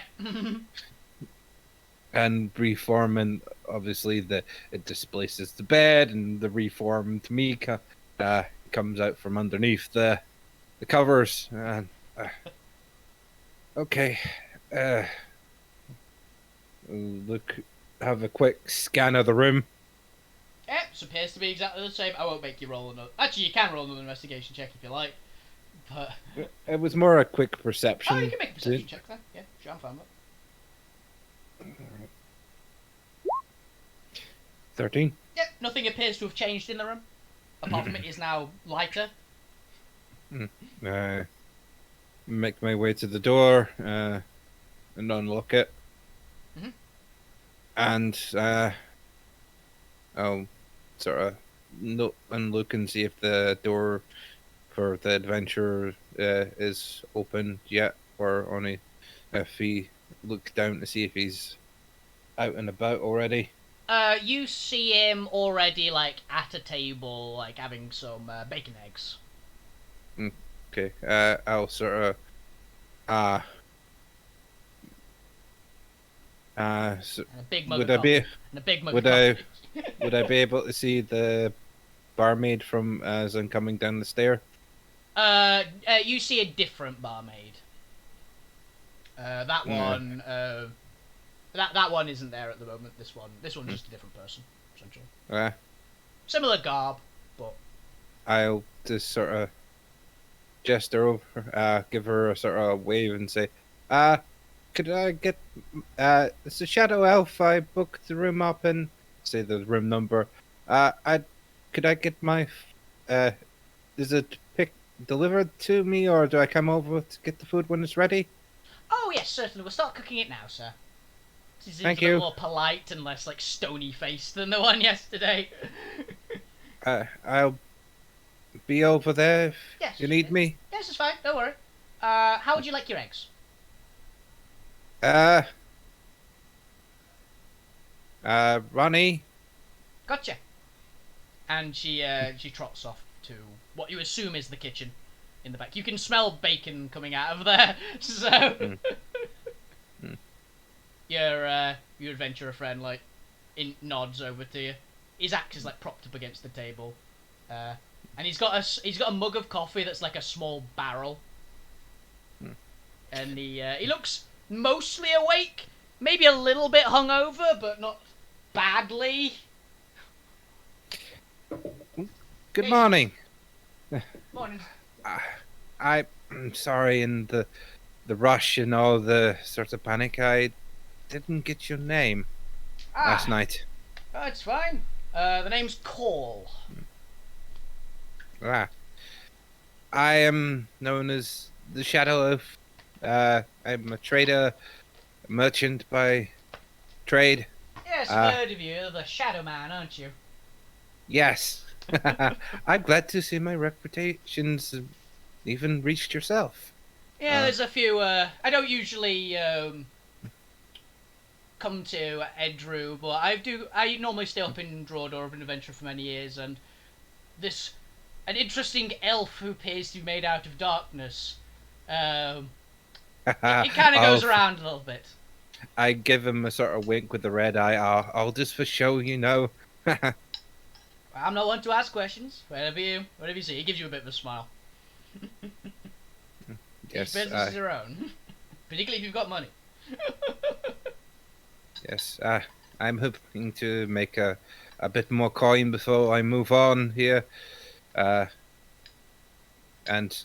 buy a few things. But yes, with all these, I'm not sure if you noticed yourself, all these missing posters going about.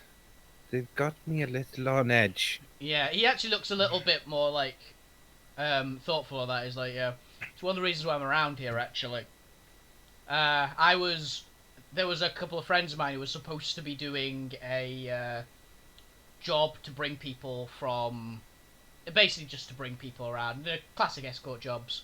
They appear to have gone missing somewhere though. They're solid lads. I'm surprised they did. So, but I offered to stand in their place. They don't usually like coming to Edru, but it's happening everywhere as far as I can tell and heard from the other guys and girls. It isn't just concerned to this town. It's even happening up in Drawdor, and that's very concerning. Yes. Anyone willing to pick a fight up there knows what they're doing. Probably that frickin' Indigo cult again. Indigo cult. You would have roll me a. You definitely would have heard of this, but roll me a. Let's go with a history check just to see how much you know. 11. 11. Okay, you know a bit about them. They are called the Cult of the Indigo God. You know about them, like one of the major religion. They are pretty much the religion. Which you always thought is a bit shady because there are no gods on Geddon. It's a very well-known fact there are no gods on Geddon. The immortals are the ones that rule, and they don't take kindly to lesser creatures like gods interfering with them. And the Indigo... The Cult of the Indigo God, you know, they aren't particularly powerful up in Drawdor. They're fairly powerful in other parts of the human kingdoms. They haven't really gotten any headway in the others, but the other 3 human kingdoms and the Heartland, which is between the 4 human nations, the Heartland is considered the Holy Land, and the other 4 nations are known to. There's always a presence in the Indigo. It's the least in Drawdor. The most is actually in Edru. The largest proportion of the cult are in Edru. You know about a church in town to it. But they mostly keep to themselves here, as far as you know. But they're a bit shady. Strange people, aren't they? Yeah, well, it's usually the point. It's always them. No gods around here. Of course not. You think yes. you just think the Red King and up in Neria would care for a god? Maybe for lunch. Yes. Oh, have you heard of Shadow Knight? The Knight in Black? Can't quite. It's on the tip of my tongue. Nope. I can't. I don't know what you're doing. I'm trying to remember the knight with a similar. Oh, the Black Knight. Okay, yeah. But if you're saying like that, it's like, you mean the Black Knight, the Dragon Knight from the old stories? Ah, yes. Yeah, everyone's heard of him. You know, the whole the one who can walk through shadows, one of King Azeroth's 4 noble knights that basically control that place. It's over the stories, you know how it is. Yes. We're talking about him as a kid. Do you have any interest in stories? I quite like to know more and more about this person. I mean, as you can see, I'm the Shadow Man. Makes sense. Good for branding, I guess. Well, yeah, he's one of the 4. Well, he was supposed to be at least. He's one of the 4 Knights of Neria back when the Demon King tried to take over the continent. Or back in those thousands of years ago, he was one of the first 4 warriors who went and convinced the Red King to step in when the Demon King had taken over all the other countries and they marched on Neria, and the Red King personally led the forces of Neria into battle and destroyed the Demon King and the armies of Neria. I'm gonna be honest, kind of kicked the crap out of the combined forces of everyone else. You ever seen a warg in combat? No, I can't say I have. Having seen one, I can very much believe that much of the story, at least. Well, Things are built like tanks that can rip up a mountain. have to say I'm glad I haven't seen one in combat. I don't want to get too close to the more dangerous of this land and beyond. I'm just a humble merchant trying to sell his wares. No, I mean, I'm sure. Neri is a dangerous enough place. Honestly, kind of happy the Wogs are there.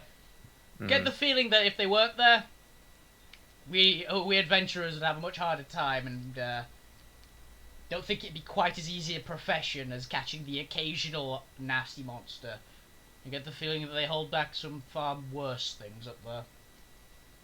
yes, I'm sure they do. Shall we make our way to the market? I want to start setting up and maybe sell some wares. Well, whatever you need. You're paying. I also give him a big description of the dwarf that I saw trip over and uh, and explain a little bit of what happened last night before I got to where I was, just to give him a bit of heads up of what's been going on and how. Yeah, that does seem like something. Might be jumpy, but it's always better to keep your eyes open rather than anything else. Yeah, I'll keep an eye out. A dwarf, you say? Yeah, it was the only one I saw, but I did have a feeling of being watched as well beyond that particular fellow who was rather shady. You sound like you got good senses then. Okay, I'll keep eyes out for someone being in the shadows a bit. No pun intended. Mm-hmm. And he gives you a grin. It's quite all right. I quite like the gimmick, and it catches the eye of the people, and it helps with sales. You see. I totally understand. And Yes. I will give him his gold for hire him for today. Yep. Marked off 20 gold. You have now got your companion, Call the Barbarian Adventurer. Okay. For the day, essentially. So mark off 20 gold. No, I don't want to mark off 209 gold. 209. You can pay him a lot. Right. Okay, that's that marked off. And I'll go into the stable. Hello? It's the same guy, looking exactly the same as he did yesterday. Oh, good sir. Yeah, we got your cart fixed up nice and right. Yeah, I believe he's actually putting the finishing touches on at the moment in there. Okay. I'll count out the gold for to pay him as well. So. Yeah, you see in the stall. Yeah, you actually do. Okay, you actually see in the stall a very large troll.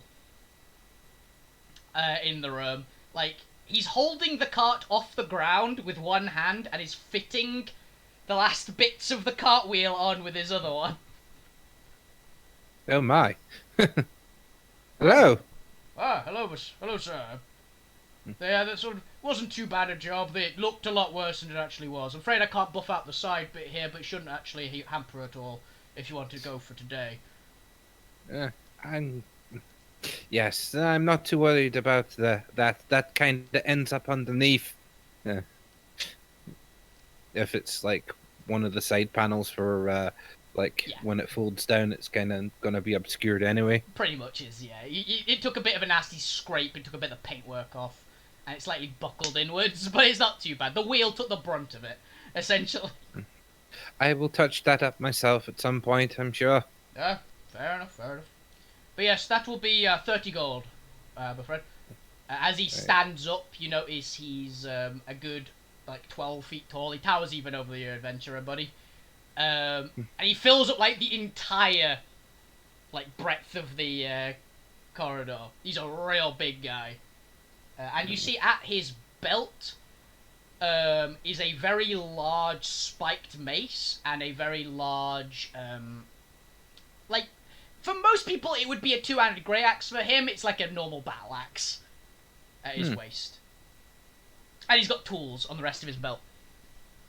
What do you know? You know a bit of trolls, so you know that they're born warriors. So them seeing one armed, not at all unusual. They are very, very famous warriors. Thank you for the hasty repair. You have saved me some problems with continuing my business here. Well, it's always happy to help. You'd be surprised at how little business you get, honestly, as a troll around here. But carpentry makes a good one. Makes a good job.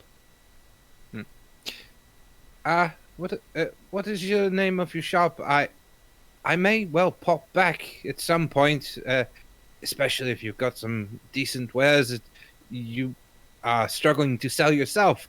I could make you some coin selling some of your stuff. That's always appreciated. It's mostly just as a repair job kind of thing, but it's called Stones Woodworks. I will keep that in mind. And if I ever need a repair, I will look for you if I'm here. Well, it's greatly appreciated. Thank you very much. Oh, I appreciate the hasty service as well. So, yes, always good to keep good business people in mind. Yes, I can't agree more with you. He gives you a big tusked grin, essentially. For reference to the audience of what the troll looks like, imagine the Terry Pratchett trolls, essentially. Big, like, rocky guy. And that was not actually Stonewood? Stones Woodworking. Stones. Named because trolls look like they're made of rocks.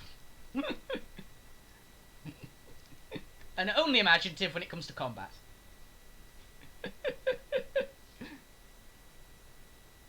Because I am noting this down. Because obviously you want to keep people like that in mind. If you're ever going to come back here. Yep. So it's going in my notes. Good. Shall we? And yep. We'll get my adventuring friend, and we will make our way to the marketplace. Yep. He look when he sees that you've got the Auroch a bit again. He looks a bit more like nostalgic. He gives it a pat on the side. And the bull. You normally see the bull. It's quite bad tempered when people touch it, but not with this one. It's like very calm. That's surprising. It's from the Aurochs up from where I lived. Good, strong beast, exactly what you want. You've got good taste, my friend. I do agree. He's got me out of a few pickles, especially even last night. I bet. Loyal to the end, these things. And very formidable. Yes. I do wish he would stop kicking people around the back of him. That's part of the charm. They all do that. At least he's only kicking people. That means he's well tempered.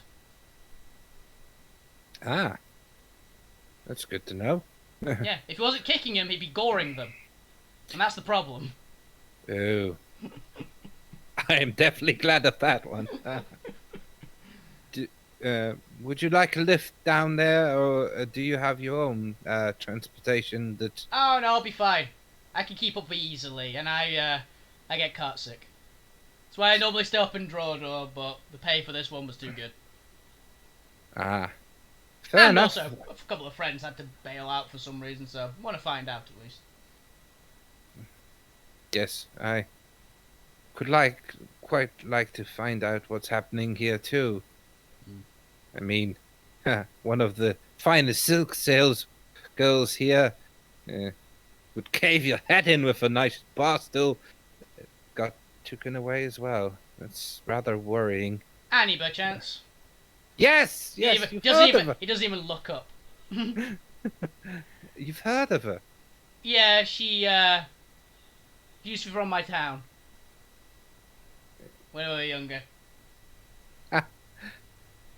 Well, she certainly made a name for herself down here. Yeah, she always did. Hell of a punch on her. And he like massages his jaw a bit, just in like an old memory of maybe being clocked in the face at least once. Oh, I'm glad you're made of sturdier stuff. Some of the people who took a whack from her here. Yes. Well, I'll say they didn't fare as well. Well, adventurers from Drodo, we're made of sturdy stuff. That's why we pay. That's why we get paid so much. I'm certainly glad you were here. This, with all these things going on, I mean, I'm a salesman, and I have my skills and things, but I'm not quite as sturdy as yourself. Well, not many are outside of the higher ranks. I'm known to be one of the better ones in my guild, at least. At least for getting hit. Yes. I can usually give better than I take, though. Good. Shall we? And start making our way to the marketplace. Yeah, you see, even though your cart's going at a fair clip, he's easily keeping up on foot.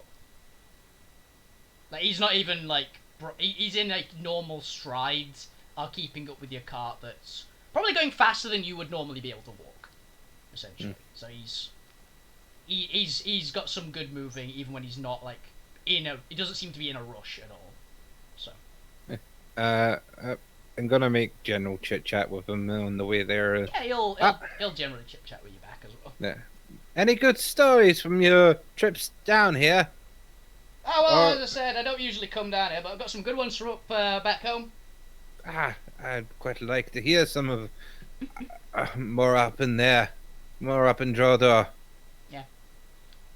Well, he's gonna be just giving it's gonna be mostly like just tales of a few like particularly nasty beasties that came out of the forests of Naria mostly.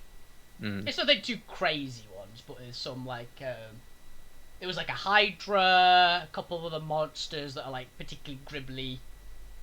You're not entirely sure if they're 100% accurate or a little embellished, but he seems fairly modest about his participation. Like, he definitely did some work, but he wasn't like the forefront of it. So there was a lot of people working together because the beasts are nasty up north. It sadly sounds like a hell of a fight. Yep, thing about the Hydras, you always watch out for the middle head. The middle head's the magic one. All the others will regrow fast, obviously. And you need to find out what kind of Hydra it is. If you cut off the head of a Hydra, you need to seal the injury up with the opposite of what its magic is. That's the key. Thank you. That's really good information to know. It's always useful. It's why I have to have a lot of adventurers for them, usually.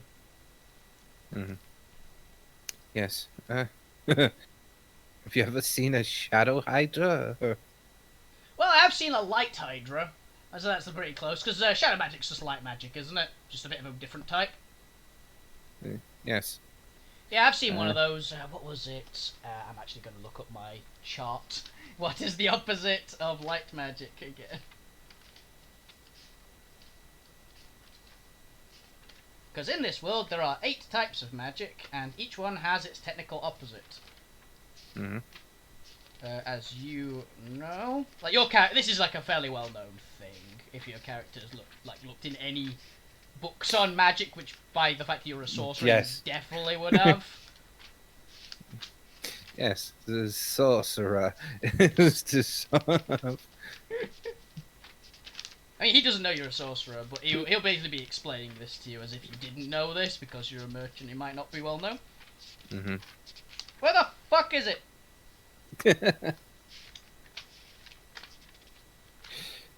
Yes. Ah, well, he tells you what it is, and I'll look it up later. Yeah. Definitely something worth noting, and I will keep it in mind. Yeah. Hopefully I will not come across the Hydra by myself, because at that point, I fear I may be ushered off this mortal coil. They're certainly nasty gribblies. I can guarantee you that one. Depends who's got your back, I suppose. Yes. Yeah, and you carry on making idle chit chat until you eventually get back to the market. It's still just as bustly. Make a perception check, please, though. Okay. 23. You do see a couple new faces on the missing person posters from yesterday. No one you particularly... Actually, wait a minute, that's a 23. You do actually recognize one interesting thing. You happen to see that one of the missing people is a dwarf in some heavy-duty armor. In the picture, at least. It does look like the one you saw yesterday, from what you could tell. Yes. Oh my. My friend, I don't think we need to worry about that dwarf. And I'll point at the poster. I think it's someone else. It was that person I couldn't quite find, but felt they were watching me. Well, that's definitely a problem then. Yes, this is definitely not good. You definitely have to keep your eyes out then.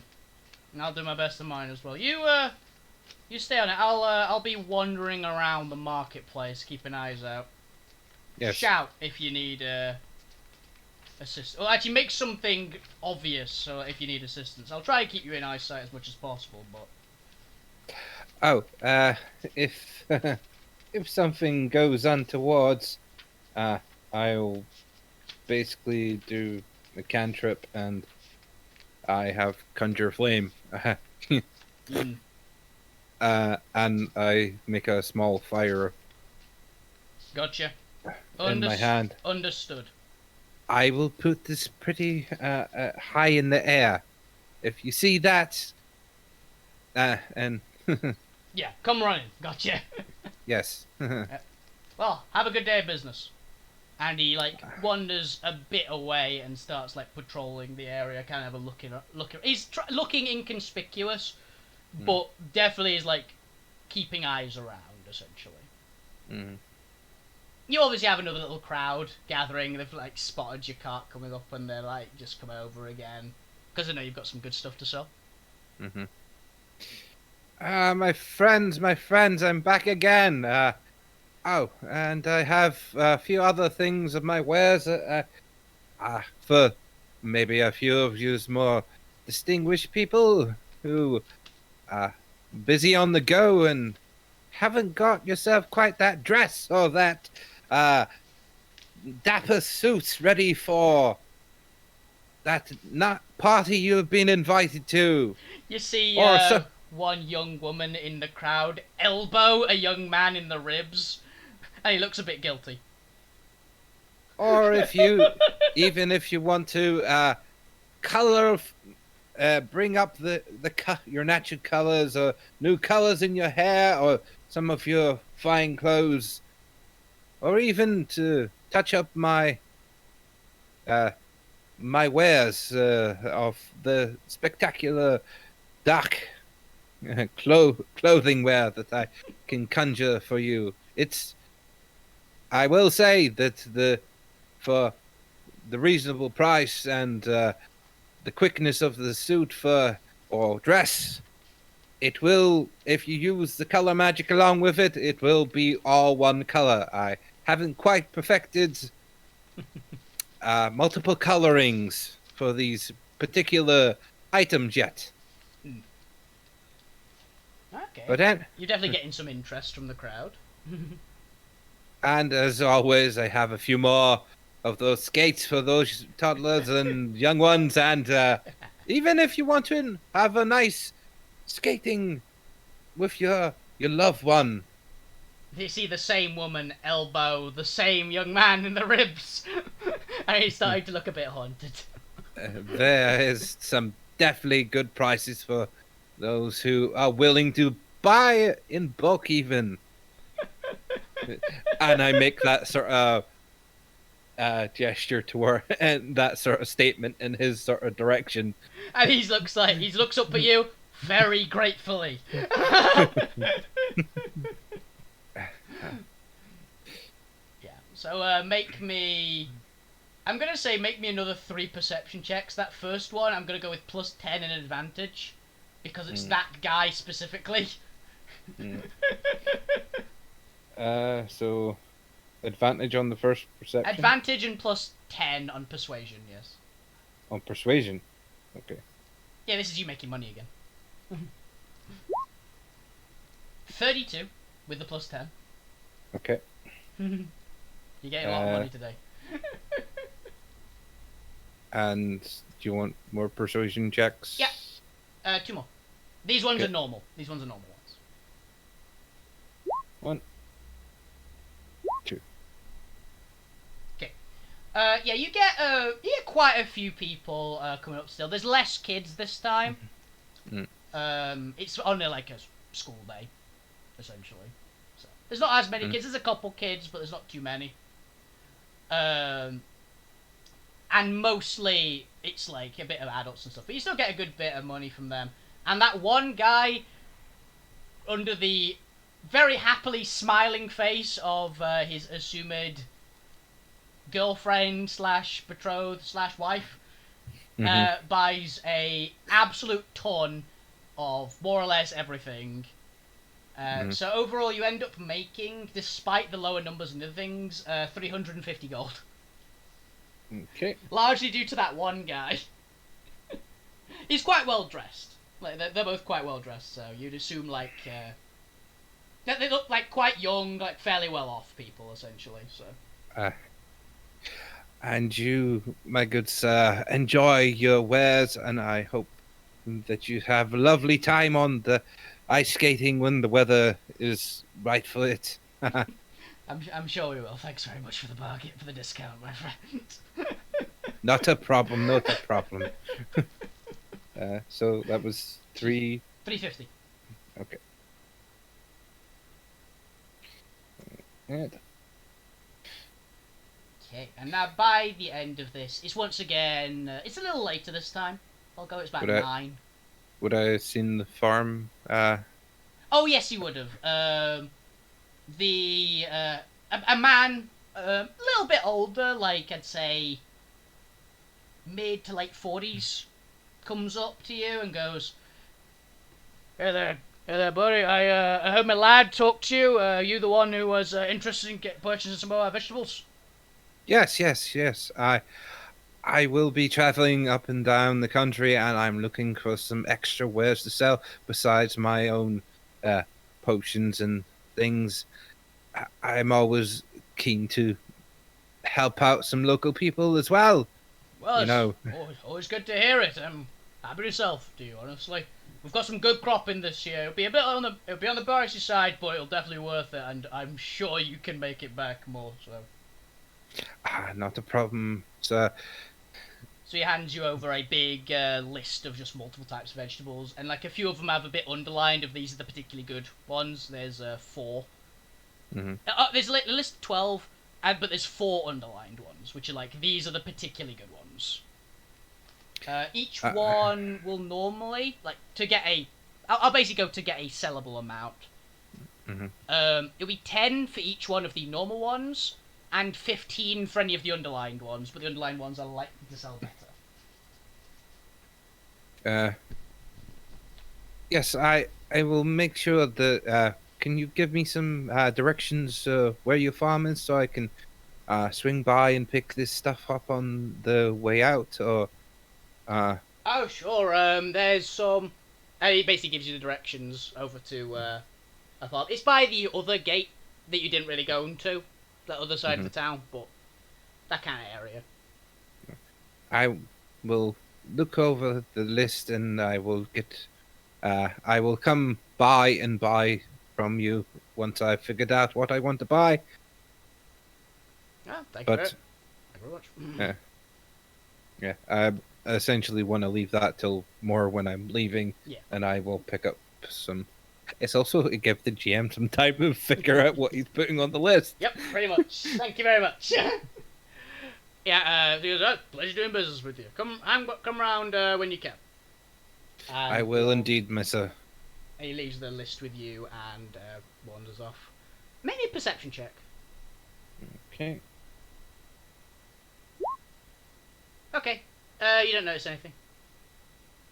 I'm too busy looking from my stocks and looking at seeing a few potential people who want to buy. Okay. Yeah. So, day's coming to an end. It's like 9-ish now. And yeah, what are you gonna do? I want to have a quick look round to see if I can spot my hired adventurer. See if we can see the unnaturally tall person in amongst the crowd of more normal-sized patrons. You don't spot him. That's unusual. I can I see any of the town guards? Maybe another perception check. Okay.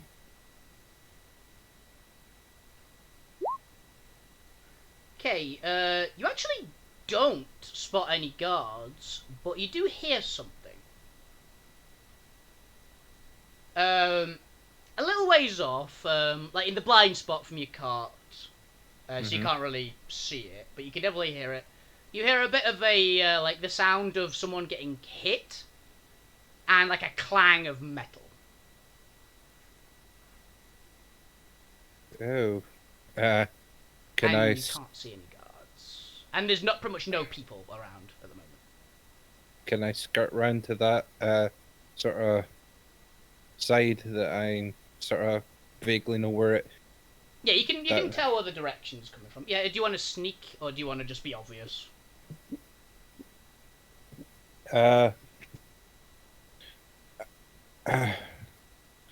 Worrying that it's my adventuring friend and not want to spent 20 gold on him and not help him if he's in trouble. I hastily make a way round there to see if what I can see. Yes. So, you can't really see anything, but you can hear it a lot better. There's definitely that sound of combat going on, like one turn away, essentially, and you hear someone definitely. It sounds like the guy you were with earlier is fighting. Essentially, you can definitely hear him, and it sounds like he's fighting a few people by the sounds of it. Or there's just a few people involved, but you can definitely hear his voice. He's kind of bellowing out a bit now that you get a bit further around. God, yeah. Frustrated at this sort of thing, I'm like, I start moving as hastily as I can in that direction. Okay. So, you round the corner. You sprint up there quickly and round the corner. You see a group of 5 individuals, not including your friend. You see your friend call kind of in the midst, and they are all... Well, he is fighting currently with 3 of them, and the 2 other ones are a little off to the side. You see the people he is currently fighting are a short little goblin, who appears to be covered in spikes, a kind of skinny, gangly looking human with a large scythe, which is currently glowing a weird colour, and a rather rugged-looking elf with a pair of long knives. And the two people are off to the side are a big troll. Not quite as big as the carpenter one you were seeing before, but still like a considerably large individual. Okay. Who is holding a big, like two-handed mace casually over one shoulder. It looks like it weighs more than your ox, that mace. Mm-hmm. And another Drawdor human, actually. This is a weird Drawdor human because he's gigantic, even for someone from Drawdor. He's currently standing almost as tall as the troll. He's a solid, like, 10 feet. In, like, this, kind of, like, slightly fur-lined, sleeveless, leathery armor. Like, not quite armor, but, like, tough clothing, you'd say. Got a pair of, slightly furred braces on, like, heavy, legs and boots. And bare muscle arms with no shoulder pads, and they are huge muscles on this guy. Your buddy is actually in combat, and currently out of his back, there are about 5 or 6, which essentially look like big spiky vines, like, coming out of his back, and are, like, fending off the other people. You can assume this is probably his natural magic. They're like 4 big, like, tentacle arms, like, driving people back. He's fighting with his great axe. The 3 against him are... He's holding his own comfortably against these 3. But the other 2 are looking a bit amused. The bigger 2 at the back, essentially. Okay. I would like to, seeing this, aid my friend by twinning a spell. Okay. I'll go, we can have you roll initiative and we'll get an actual initiative counter up. Okay. How do you do initiative again? I forget how to pop it up. I haven't GM'd for a while. I would know, I've never GM'd on Roll20 yeah, myself. Oh shit, I don't have a counter to click. I know, yeah. Just roll it, and I'll see if I can just add it. Okay, there. 20. Okay. Now I need to get counters. Okay, this is what I was concerned if I needed a counter for or not. I'll just make some up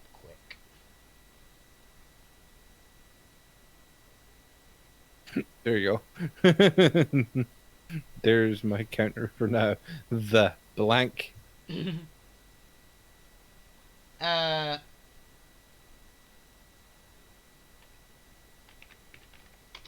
And do you want me to roll again? We can just change it once. How do I add to... Hey, I rolled the exact same thing! Convenient! Damn! I'm definitely rolling the 20.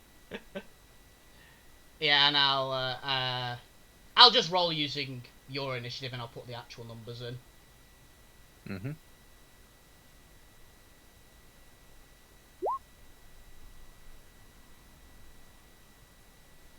Oh, yeah, I have to... Oh, fuck it. Basically, I know what your initiative is, that's the only one that matters.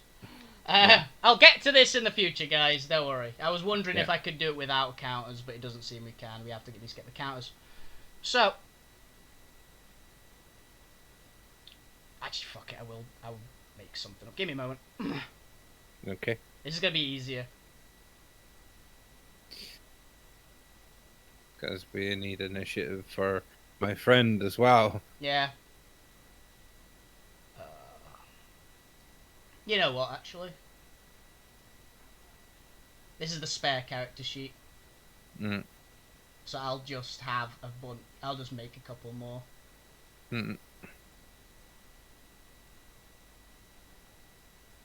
Initiative 1, 2, 3, 4, 5, 6.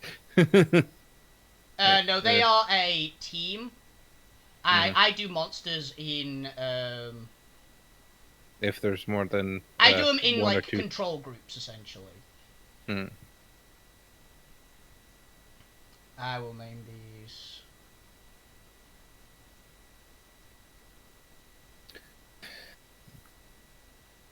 This combat is brought to you by Technical Gamey difficulty. Wolfiebane. Yay! And I just made too many. hopefully it will not murder my face and my companion for now, so I don't go from session 0 to Today.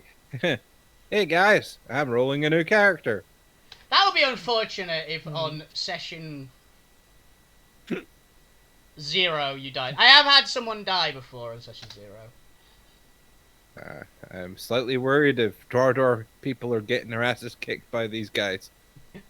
I mean, one of them is from Drodor, so... Yeah. I'll put these in as the actual ones.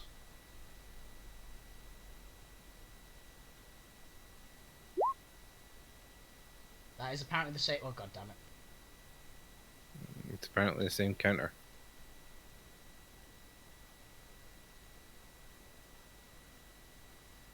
Gimme! There we go. Hopefully it's different counters now. 10.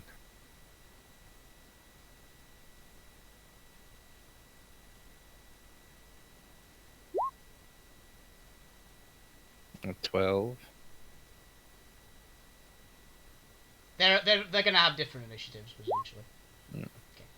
Okay. One of these is... one is the Drodor human without weapons. 2 is the troll. 3 is the other 3. Mm. And their actual initiatives are...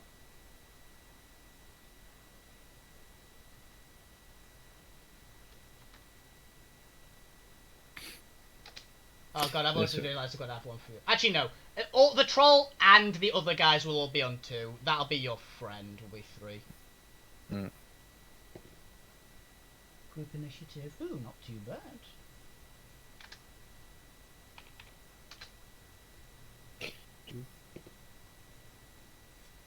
Okay.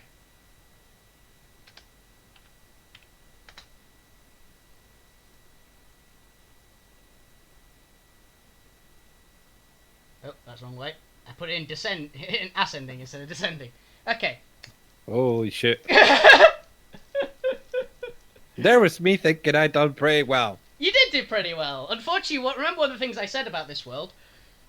Stats don't have caps in this world, so if you meet someone who's good enough, they really don't care what you're in. They have very good initiative, and this person's pretty good. He's just standing there kind of casually. I'm actually going to make him do something.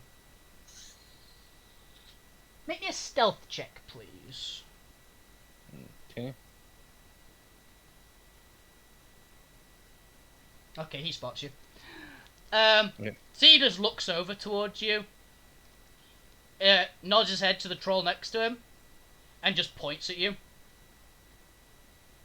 That's all he does. The 2 is the troll and the other 3 guys. So the other 3 guys are going to make their attacks at your barbarian companion. Okay, that's a miss. And that's a miss. That's also a miss. That's a miss. And that would be a hit, but your barbarian's actually going to whip out one of those tentacles. He's going to use a bit of natural magic for this. It's going to wrap around the weapon and just shove the person back. Basically, he's increased his AC to not get hit by that one. That's one of those things natural magic can do. So they all miss, and the troll, I'd say you're about 50 feet away from him at the moment, so he can't get to you at the moment. But he's going to lumber towards you, essentially. Like, he's hefting his mace a bit more seriously. Essentially. Seeing him coming towards me, my plans are going to change a bit. And now it's your turn. Okay. Seeing him coming towards me, I cast Tasha's Mind Whip at him. Okay, DC 13. Intelligence. It's not his best stats. Natural 20. Damn. Can't do anything about that. Is it a take half damage one? Physical lash at a creature you see within range. They must make a intelligence saving throw. On a fail save, they take 3d6 physical psychic damage, and can't take reactions until the end of the next turn. Unsuccessful. On the next turn, must choose action. On a save, the target only takes half as much. Okay, so he takes 6 points of psychic damage. Good to know. Yeah. It would have done more interesting things if it had actually hit. Because it does... Yeah, it gives him no reactions and things. Yeah, the troll... They choose where they can move at... if they had basically got hit by it, they can only either move, action, or bonus action. They can only... one of the three. Yeah, this guy's not... he just kind of shrugs off. You lash out at him with the magic, and he kind of just shrugs it off and goes, hey, boss. We got a caster on here. Oh, crap. And the man who has looked away from you after you sent the troll turns his head towards you and grins. And unfolds his arms, and that's all he's going to do on that part. And your buddy is going to take some swings at the guys in front of him. That is a hit for... Ooh, nice. Okay. 26 damage with his great axe. Big smack into the goblin. But the goblin, that you see as the goblin gets hit, that the big spikes out of him flex a little bit. Mm-hmm. And your buddy gets like stabbed a bit through the arms as he hits in, but he does a good smash into the goblin with the two-handed axe. And the other one, natural 20. Damn. And he is a barb, so he gets extra for that. He's a decent level barb. For 56 slashing damage with that crit. So he brings the axe down again, just like smashes, almost cleaving the goblin in two with a massive second hit of the axe. The spikes do go into him a bit, but then the spikes like shudder away and the goblin just slumps. And he goes, see, I can get some of you! Definitely had a good one. He's taken out at least one of them so far. Now back to the top of initiative, it's the big guy this time. So he starts what seems like just casually moving towards you. Like, he just seems to take one step. And then he's in front of you. Oh, shit. He goes, hello there, Mr. Shadow Man, I presume? And... see, you've heard of me. Naturally. So if you come along quietly now, this won't get any worse than it's already going to. I have a quota to keep, I should say.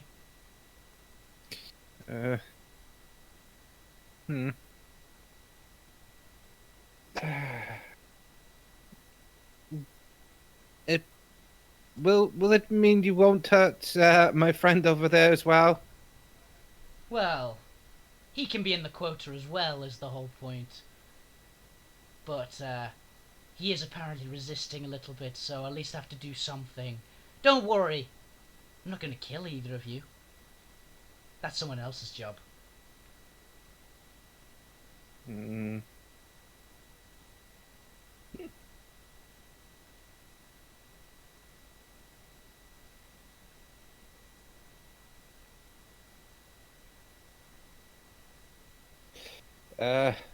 How do you respond? You have 6 seconds, essentially. I'll give you the response time now. Well, if you let me talk to my friend, I may be able to get him to stop fighting. Oh, that's not how this works. We will get him to stop fighting. It's whether you want to be come along quietly yourself, or if I have to get a little rough.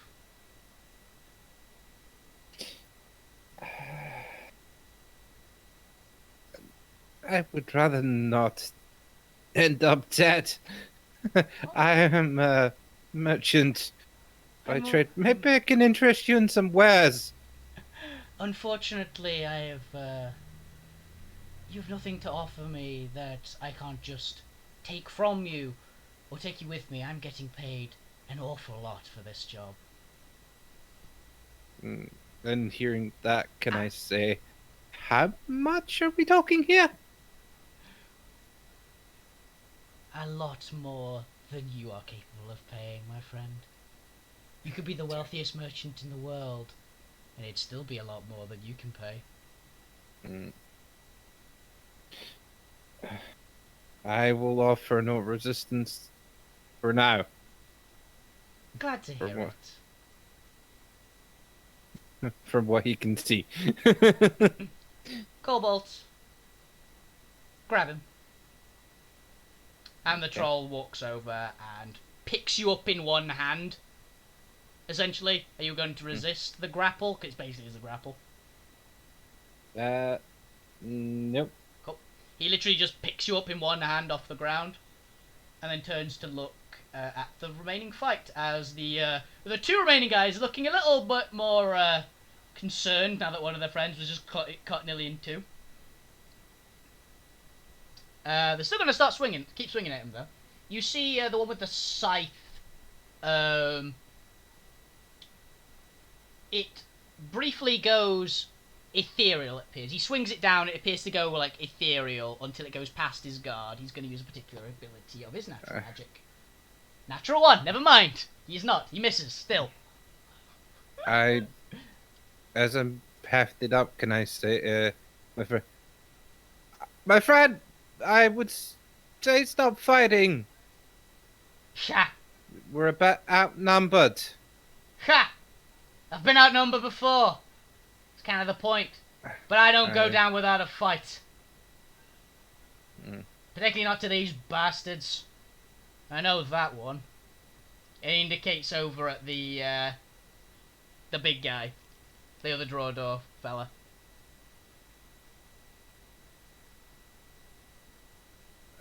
I'm trying to think of a way.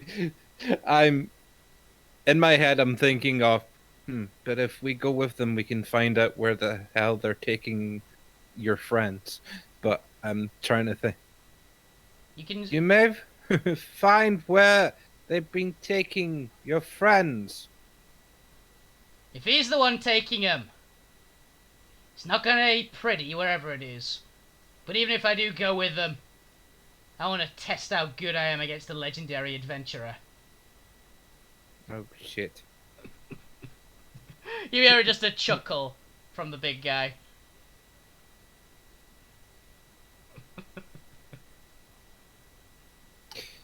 And yeah, the other ones are still going to keep swinging at him. And they also miss. These guys, the lower tier guys apparently weren't paid enough. It's your turn again. Okay.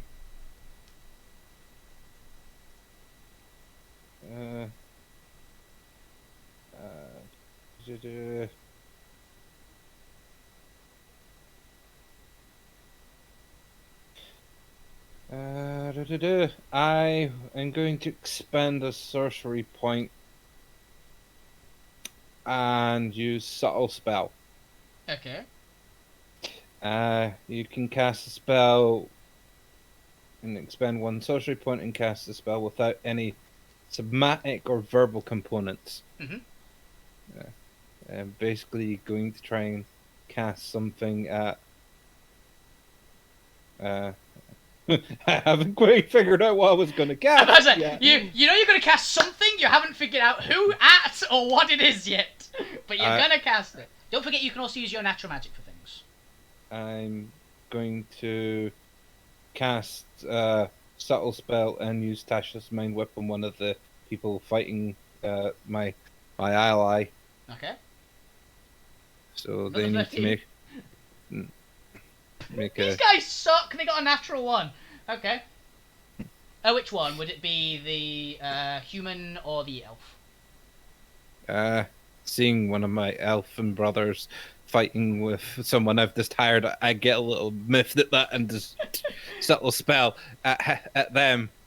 Yeah, the So lash comes out, not obviously from you, but it just comes out and like bonks the guy on the head and he looks a little dazed. yeah.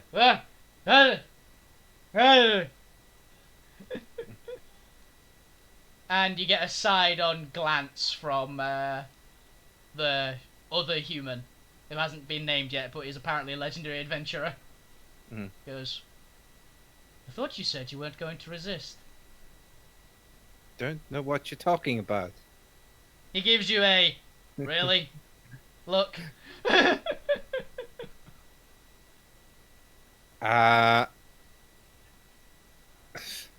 don't know how I'm gonna break away from a troll, but I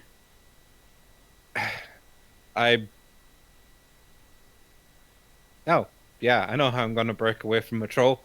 You can use natural magic. Remember, this is kind of what it's for. I want to use my natural. Am I able to use my natural magic in a couple ways? Yep. You've got 6 points to spend. How many points are you spending on each bit? That's all that is the only like limits for it. Them not knowing I'm essentially this shadow, I'm going to reduce myself so I slip out the guy's hands with my natural magic. So how much is that expending? Actually, it's a pretty easy one because you're basically just deforming yourself. So I'd go with just one. You're technically And the rest, releasing your natural magic. It'd be very easy. and then the rest, I form a dome round the legendary hero of darkness right round him and Of say, just 5 points, I'm assuming. Just the max, just solid wall. Essentially. yeah. Yeah. And I am going to try and move away from this troll as quickly as I can. Well, I don't think the troll's got any way of actually getting you, is that? So it's like, well, he's very surprised as you essentially just melt out of his hand.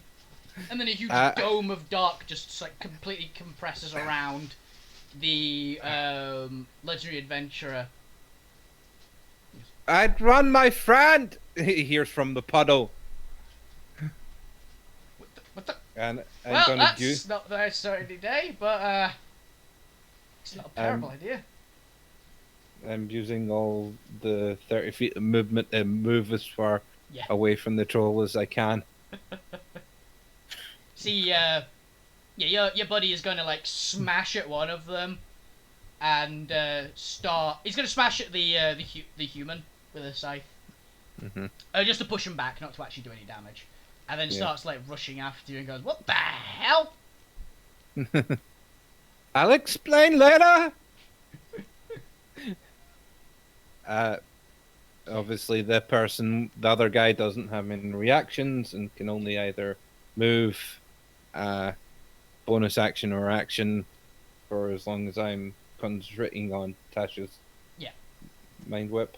I don't think it's a concentration. I think it's until he makes a save, isn't it?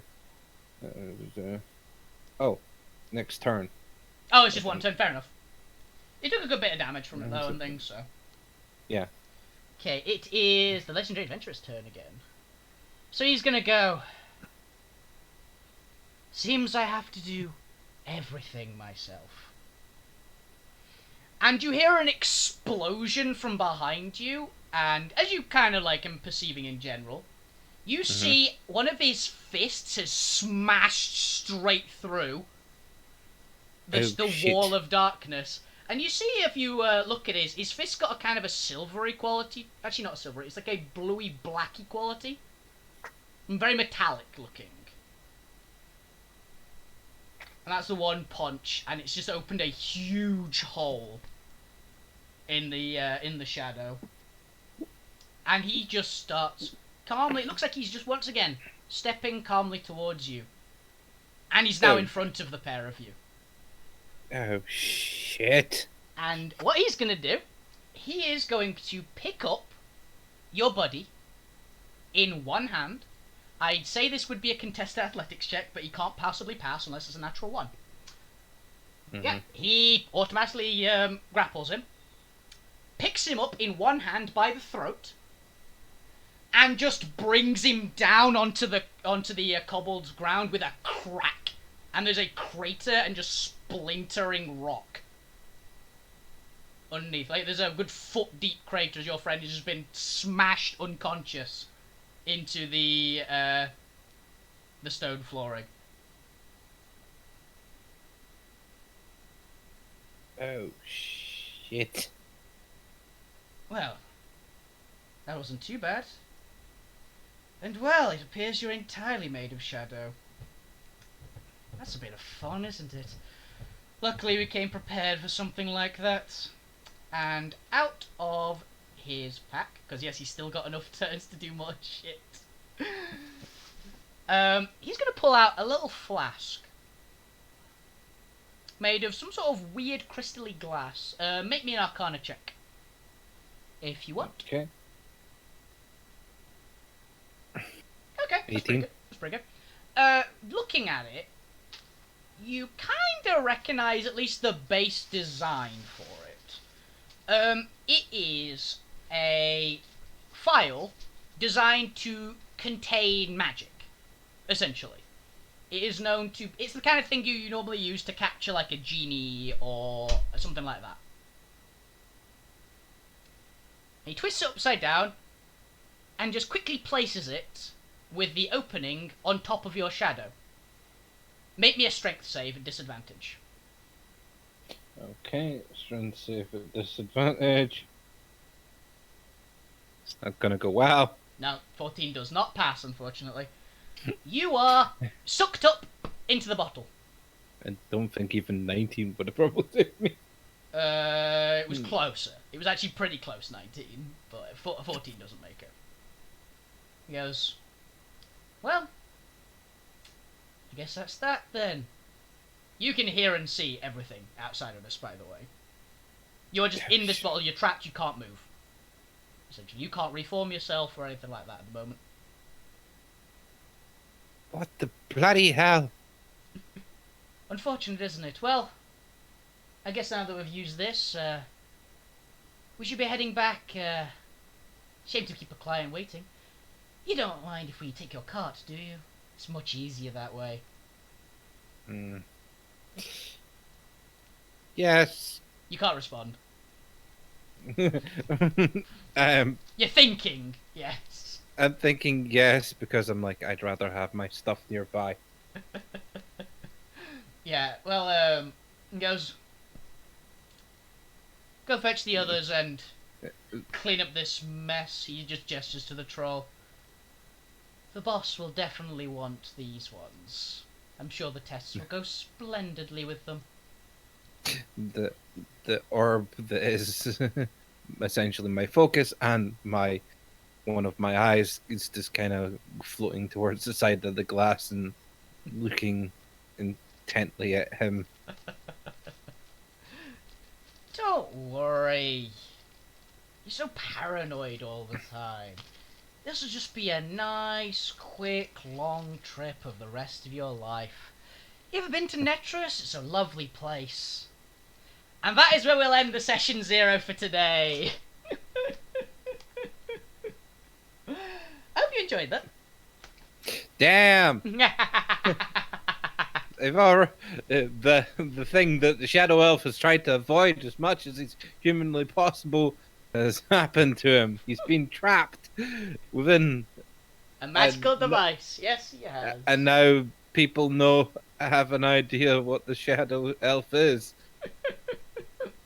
Don't worry, there wasn't too many people on the street. It was just you guys. So.